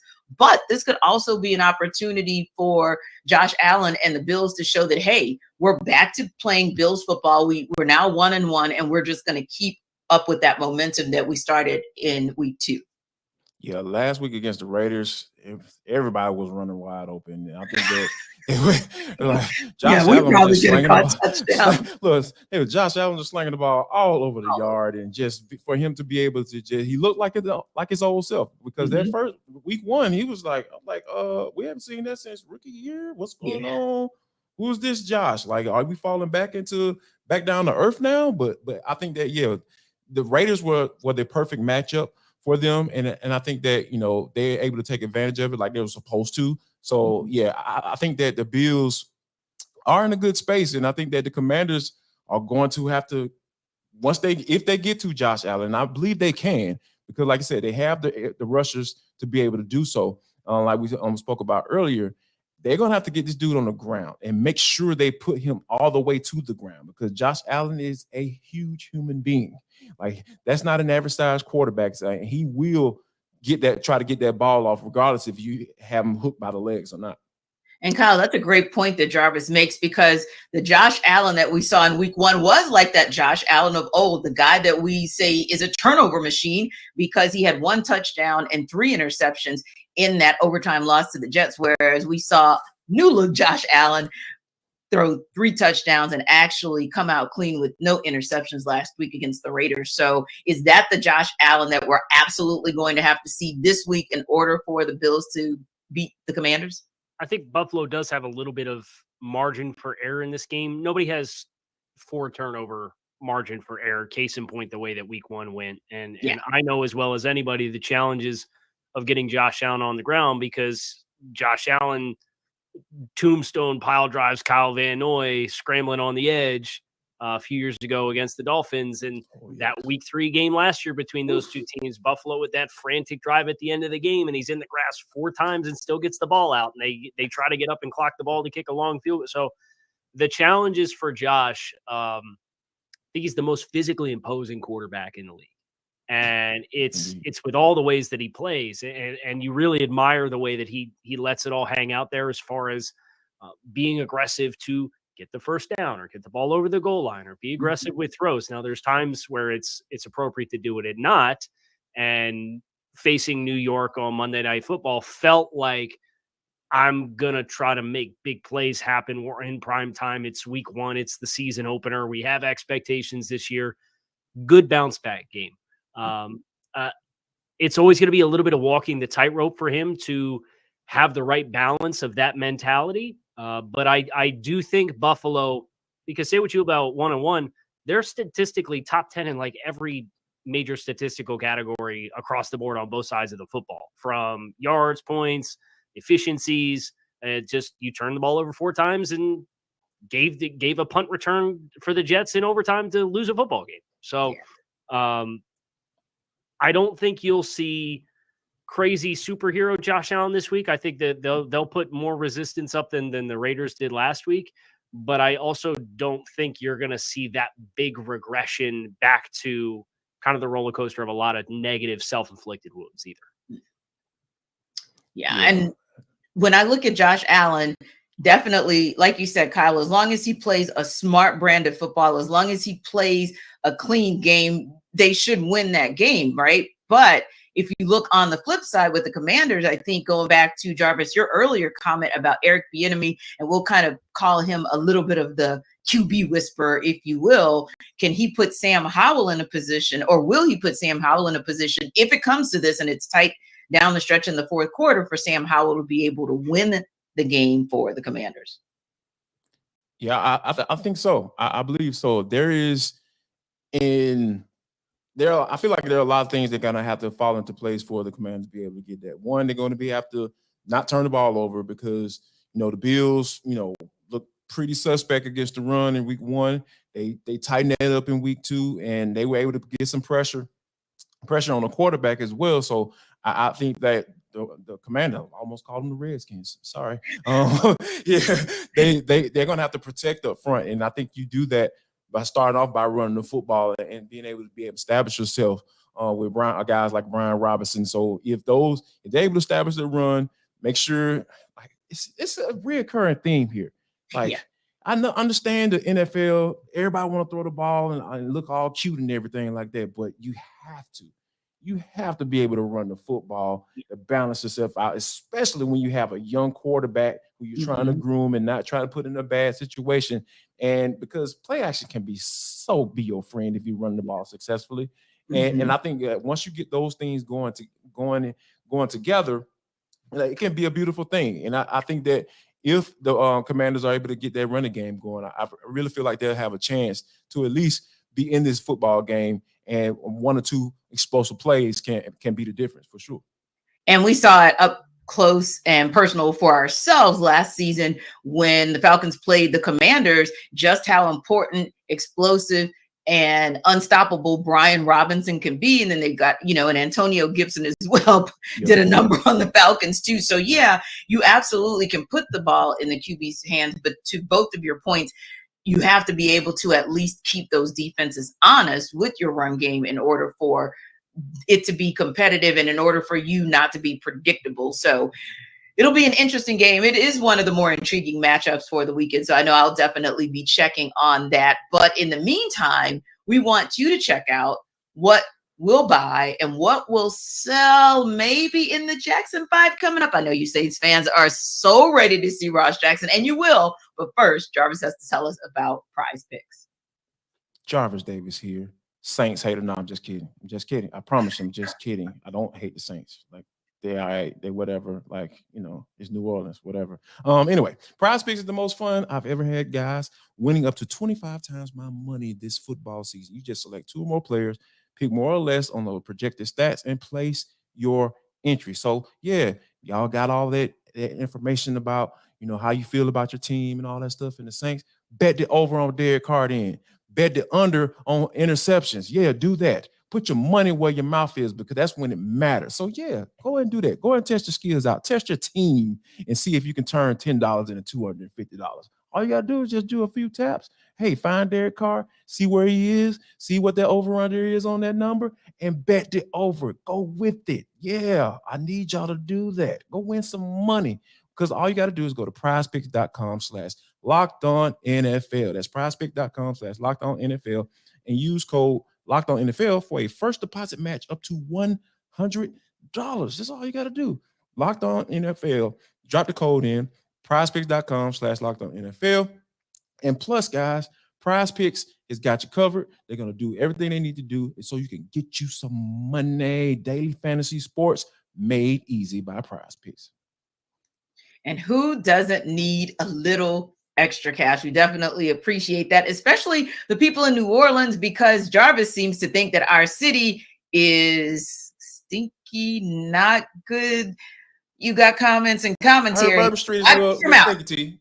Yeah, I'm coming for you if you keep it up. Smell a little bit. That's all. Yeah. Now, Kyle, you guys are welcome to go in on the Saints all you want, but the millisecond you cross the line and go in on my city, it's going to be a problem. And you know what? I know Ross has my back on that one. But anyway, let's check out, speaking of Ross, he's our Locked On Saints host, president of all things Locked On NFL. He is Ross Jackson, and he's here with this week's Jackson 5.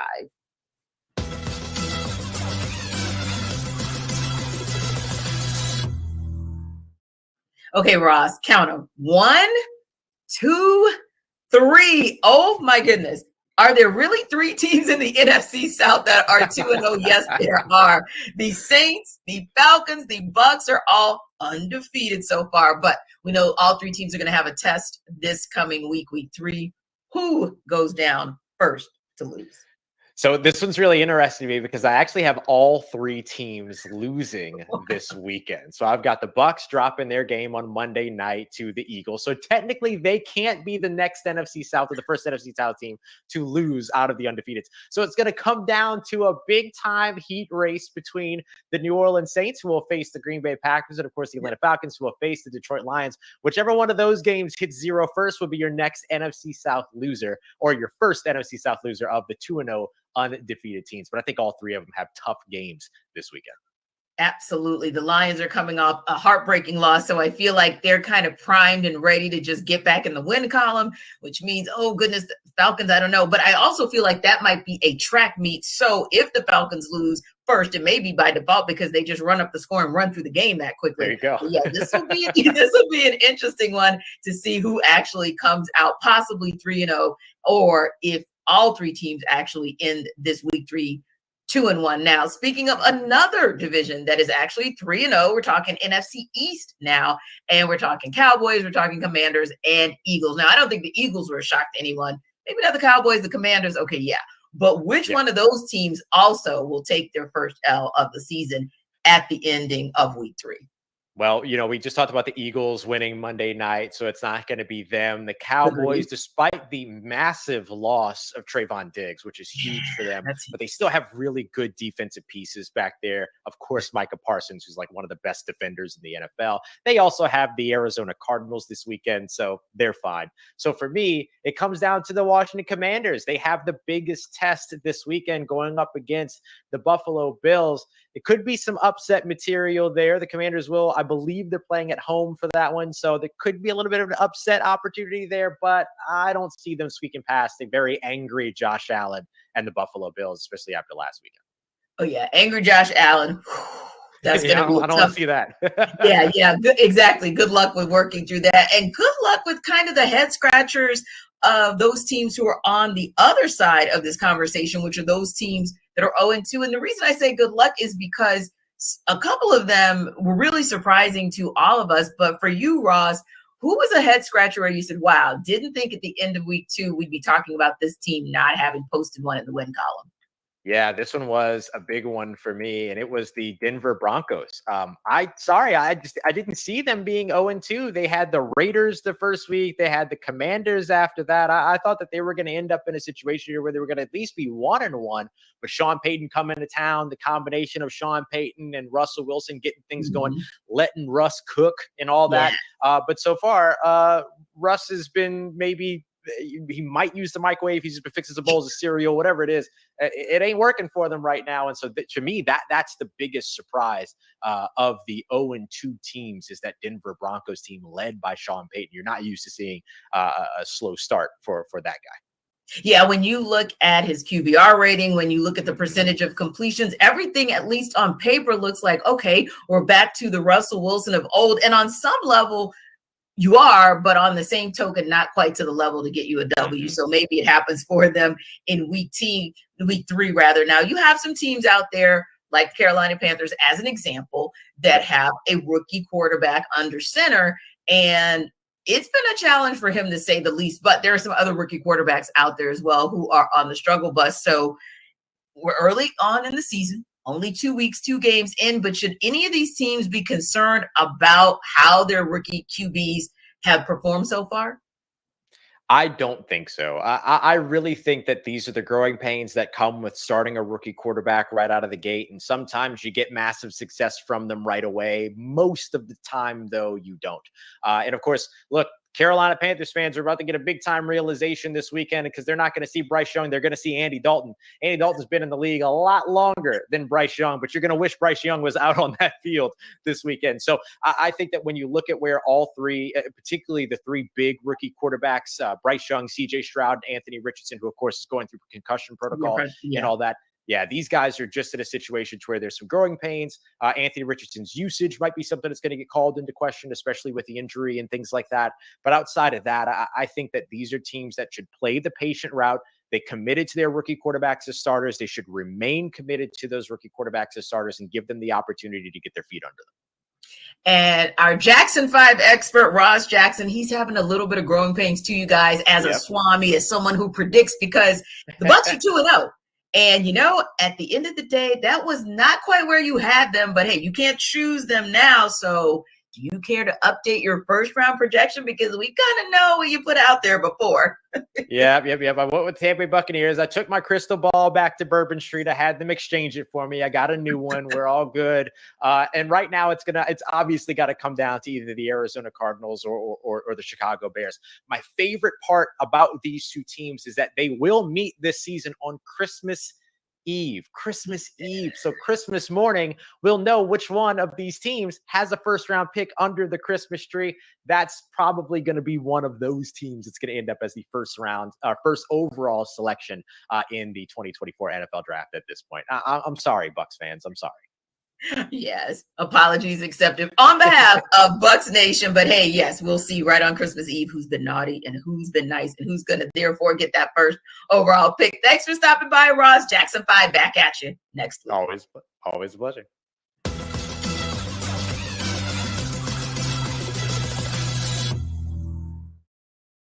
Hey, Kyle, I want to start somewhere that I thought was interesting. And I know you guys have reaction, but there are a couple questions I wanted to ask, one for Kyle, one for Jarvis. So, Kyle, one of the things that Ross mentioned was the play of the rookie quarterbacks. Now, honestly, we know Anthony Richardson's down because of concussion protocol. And we also now know that Bryce Young is officially not going to go this weekend. But in looking at what they've been able to do or not do from this class of the quarterbacks from 2023, right? So Bryce Young, CJ Stroud, Anthony Richardson, Will Levis. And then you look at 2022, Brock Purdy's up here, but we talked about Sam Howell a little bit. We talked about Kenny Pickett, Desmond Ridder, still kind of to be determined. And we still have not had any real sightings of Malik Willis. Looking at class of 2022, looking at class of 2023, where's your surprise, and which team should just stick it out and just stick with their guy? Well, I don't think it's a surprise that you look at the group that had 3 first-round picks and you feel better about that class in its totality, which was this past year's group, because look, Bryce Young's working with both hands tied behind his back as far as the receiving core that's available. They've had major injuries on the interior offensive line. I know both their guards right now are down. That's not a winning recipe for a player who probably does have to recondition himself for the way he played and got outside the pocket and moved around and made things happen with his legs. Everybody's a little faster in the NFL. And you see Bryce is kind of figuring that out as he tries to get off script and extend plays, but his receivers just aren't getting open. Yeah. So that's a really hard situation to evaluate objectively the play of Bryce Young. Now, I would say out of the 3 quarterbacks in this year's class, Bryce is the one who I think has the least margin for error with his physical skills. And you contrast that to Anthony Richardson and how good he looked with 2 15-plus yard touchdown runs against Houston last week before he had the concussion that knocked him out of the game. You look at CJ Stroud throwing for over 380 yards because he is the traditional pocket passer who gets the ball out of his hands. And Houston, even though they've endured a lot of injuries on their own offensive line, they kept swinging. They kept bringing guys in. They were trading for Josh Jones from the Arizona Cardinals. I mean, they legit brought in 5-6 offensive linemen to try to say, hey, this is our guy. We're invested here. So I think you see optimism for all of the rookies from this year's class. As far as somebody from last year's class who I think needs to stick with it, I think about what Atlanta is doing. And they are a team that does mitigate the quarterback position. They don't throw the ball downfield. I said earlier in the show this week, that I admire the way that they play offensively because they don't panic when they're down 2 scores. We still got time. Now, if you're in a 4-minute offense situation, you need to drive the length of the field at the end of a game. I don't like your chances to execute that because Desmond Ridder hasn't necessarily done that. That's not really their DNA of who they are. But as they continue to build forward, Desmond Ridder has the opportunity to be a player kind of like what Dak Prescott was in Dallas when he first came in as a rookie. And he didn't have to do too much at first. And their identity was in the run game. And as he matured, their offense evolved. And I think the Falcons have the skill player pieces to do that. It's just a matter of let's be who we are. And as our quarterback matures, we can continue to build around him. I think they have a good blueprint to do it. It's just this hard dynamic of you're in year 3 of a head coach. You're probably going to want to see more wins this year than you've had where you had 2 consecutive 7-win seasons. So there's a little bit of pressure to win. But I think the situation is good, and it's just on Atlanta to stay true to their process and hope that they have enough wins in the meantime to allow that process to fully play itself out. And to add to that, another quarterback in that particular class as well is Kenny Pickett. Like, look at the weapons. George Pickens, Deontay Johnson, Freiermuth. You know, you have Najee Harris and even Jalen Warren, who's been coming along, catching the ball out of catching the ball out of the backfield. There's just so many guys that he's surrounded with, but it just doesn't seem quite right.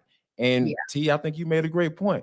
And I think Matt Canada might be the reason why. And I think that, you know, Mike Tomlin, like, he's the epitome of loyalty. Like, the opportunities he's had to throw players under the bus for just being straight up bad people in locker rooms in the past years, and we're not finding out that stuff until they're long gone and retired.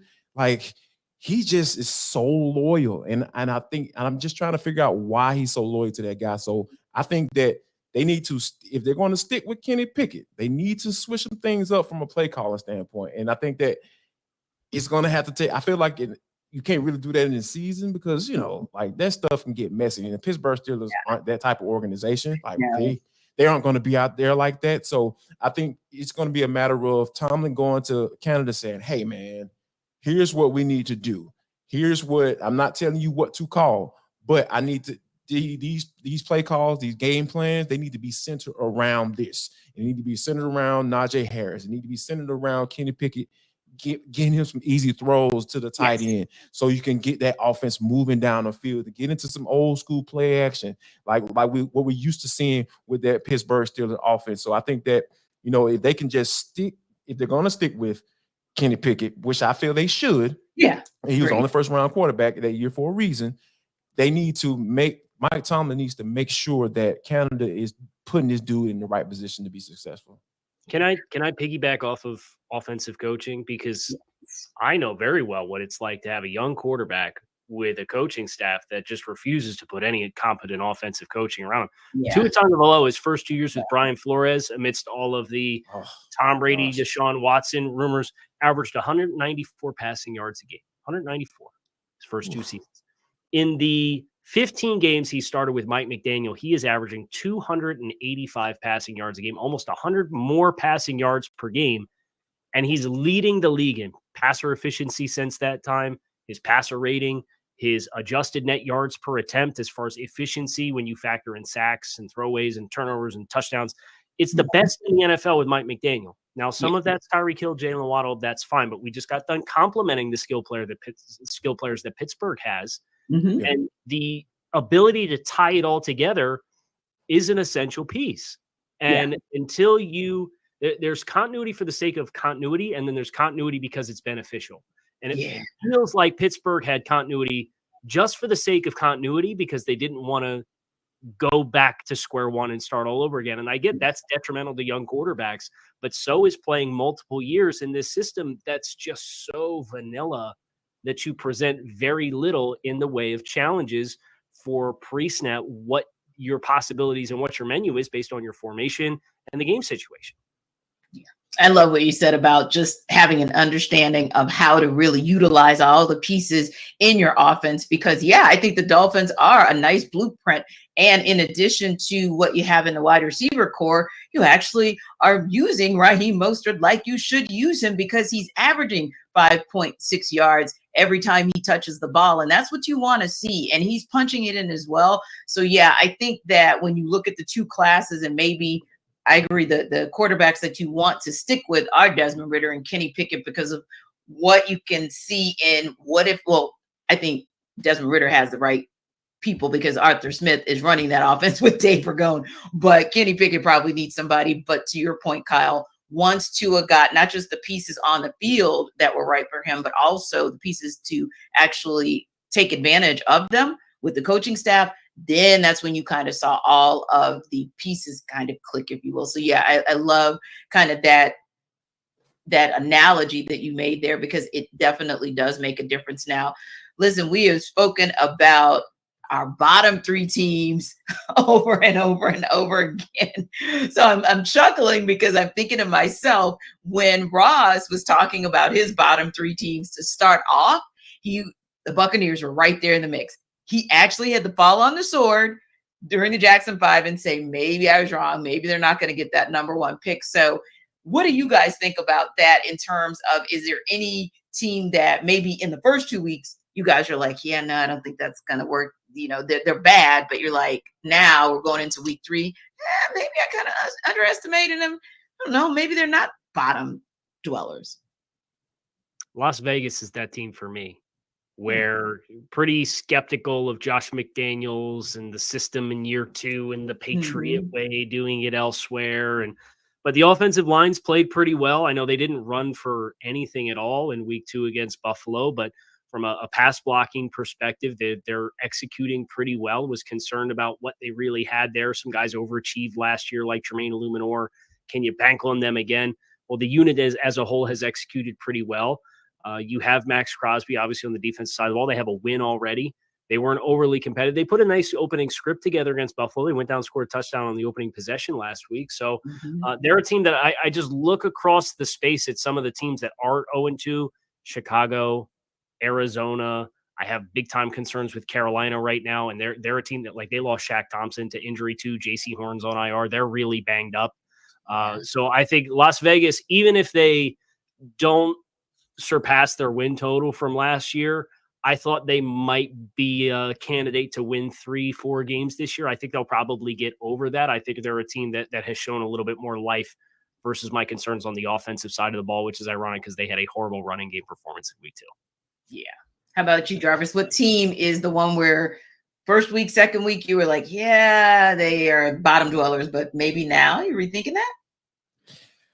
Oh, wow, this is an interesting one, because I coming into the season, I thought the Patriots were going to be, that type team, because it just, like, with all the bad, drafting on the defensive side of the football with Bill Belichick, it just seems like, hey, they just can't figure it out. And then, deciding to put a defensive coordinator, and offensive coordinator and with a young quarterback, on top of that, compounding that error. It just seems like, and bringing in a guy like Bill O'Brien, like I called him the stabilizer earlier on, so I'm gonna give him a little bit more credit as well, too. It just seems like, hey, they're starting to look like the Patriots a little bit. They are looking like a team that, hey, they can come out there and say, you know what, you're gonna have to beat us today.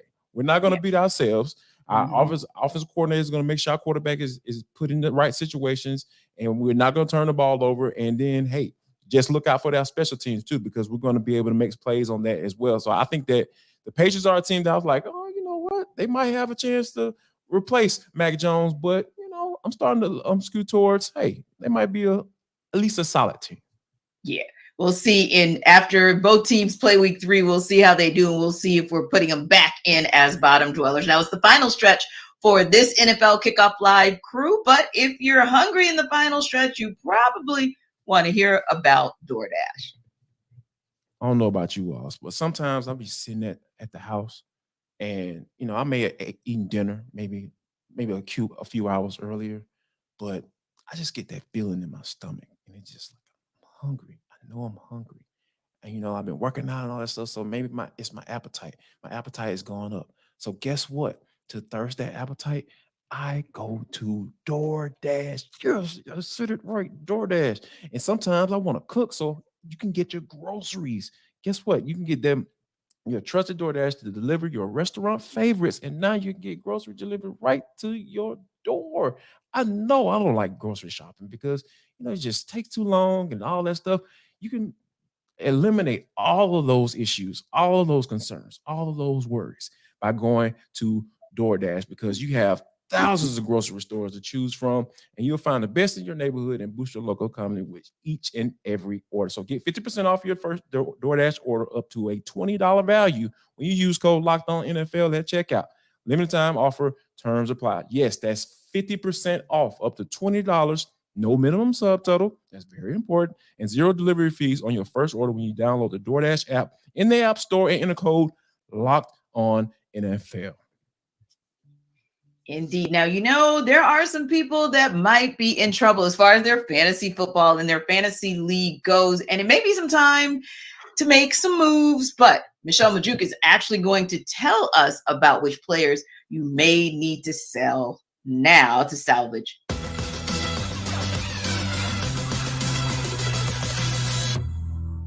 3 guys I'm selling high on that I believe are pretenders, and moving forward, their value is going to decline a bit here. So first up is Dolphins running back Raheem Mostert. I know it's really hard to sell a running back who's getting volume and looking so good, but I fear his fantasy success won't last long. So Mostert has never had more than 181 carries in a single season throughout his career, right?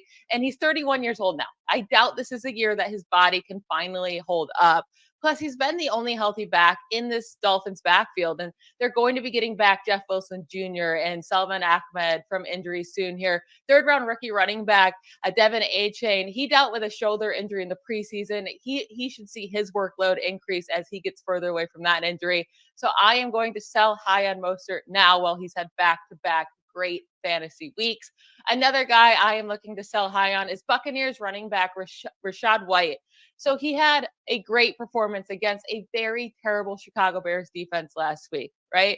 But even then, his efficiency still wasn't that great. He is getting the volume, but White has been one of the least efficient running backs since entering the NFL last season. So his 3.6 yards per carry ranks 47th among 49 running backs with 100-plus carries, and his 5.8 yards per reception ranks 18th among 20 running backs with 50-plus receptions since 2022.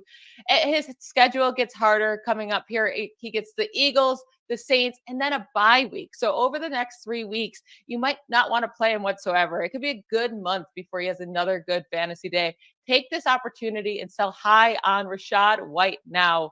You might not get another chance. And then last up, this name hurts me to say, but it's Jets wide receiver Garrett Wilson. We know he's insanely talented, right? And that's why you might be able to sell him high now. It cannot be overstated just how terrible this Aaron Rodgers injury is for Garrett Wilson's fantasy production this season. He went from a guy that had serious top 3 fantasy wide receivers ceiling this year to a guy that's going to be lucky to finish in the top 12, top 15 this year. He has saved his fantasy day each of the last 2 weeks with Zach Wilson by scoring a touchdown. We know in week 1, he basically had to intercept a terrible ball thrown by Zach Wilson to score the touchdown. And then last week, he was only able to connect on 2 of his 8 targets with Zach Wilson. And he just happened to take one of them to the house for a 68-yard touchdown because he's super talented. But he's not going to be able to do that every single week. So I think right now is a great time to sell high on Garrett Wilson. Well, he still has that huge name value, right? And he still has all the talent, but I don't think he's going to be super consistent with Zach Wilson. So this doesn't mean sell him for anything, but go sell him high now while you still can. Wow. Wasn't expecting that, especially when you talked about Garrett Wilson. When Michelle mentioned Garrett, I was thinking to myself, oh boy, because like she said, he's uber talented. But the reality is Garrett Wilson can be as talented as he wants, but he can't get you 6 points if that guy, Zach Wilson, is throwing to him. So thoughts, Kyle, on what he said, or Jarvis, whoever wants to go first, because it's like you guys are chomping at the bit.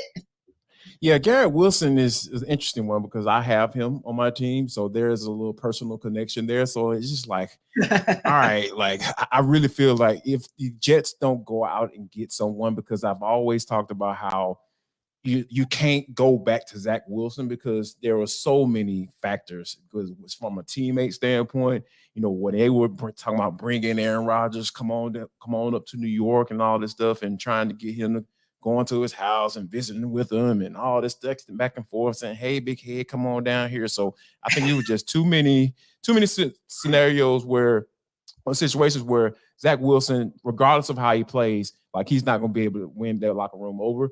And I think that Robert Saleh needs to go out and go try to possibly get a quarterback to at least be able to compete if Zach Wilson continues to look like Zach Wilson. And we know that he's going to look like Zach Wilson. So, yeah, if I'm very much considering trading Garrett Wilson to see what I can get back in return. I'd fade Rachaad White. I agree with that one. Just again, we talked about Tampa and the teams that they've played and their ability to really accentuate the weakness that we perceive on that Tampa Bay offense and that offensive line. And if we're already sub 4 yards per carry and this was the big breakout game with the touchdown run, anything you get there is probably something I would jump at. I am a little interested to see how Raheem Mostert, his workload is carried. He was the guy down the stretch for the Dolphins last year too.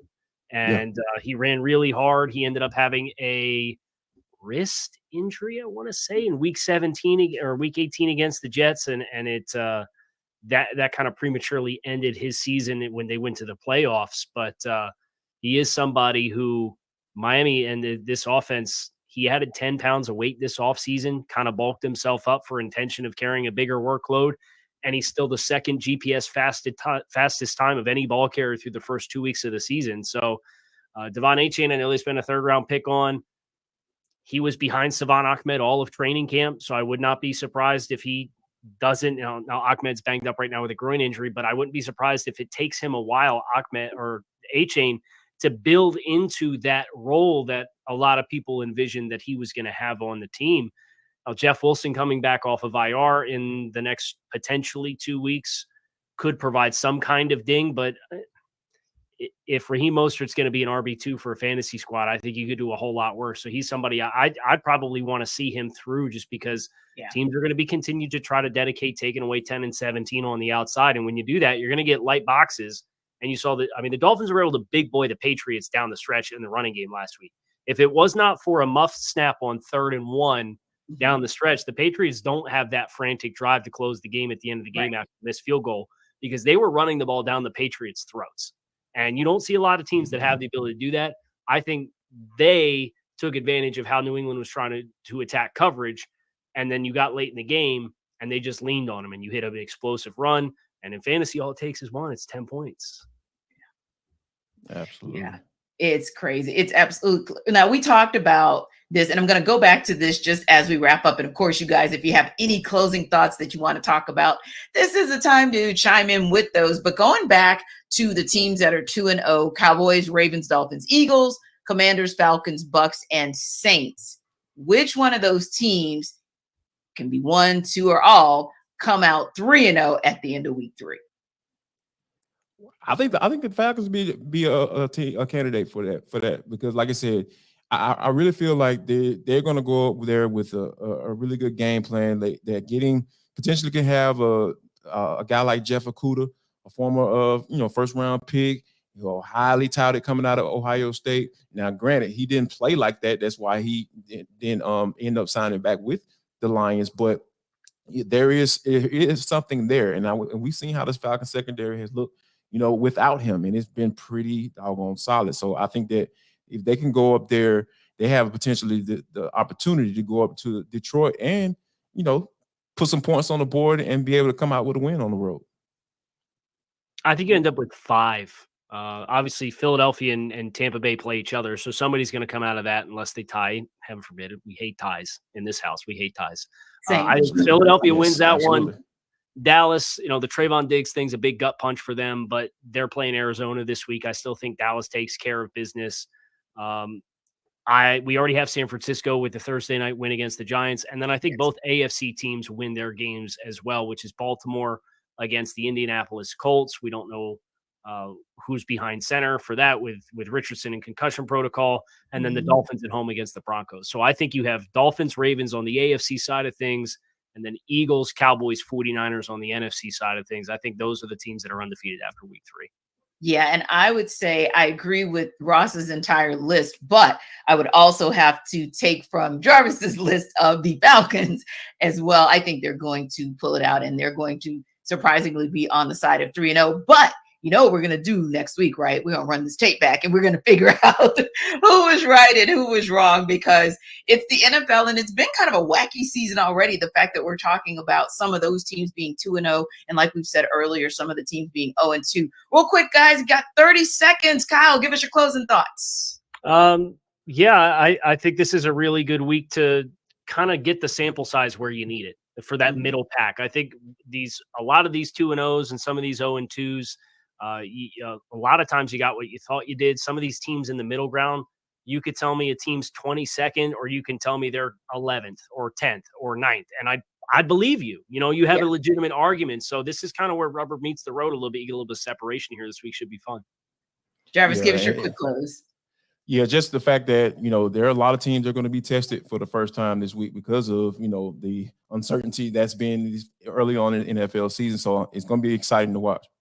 Indeed. Exciting. Indeed. We appreciate you guys because we think we're exciting to watch right here on NFL Kickoff Live. Best football talk every single Friday, every team, every game, breaking news. We got it all. I'm your host, Tenitra Batiste, Kyle Krabs, and Jarvis Davis. Appreciate you guys coming back to us each and every week. Have a great weekend.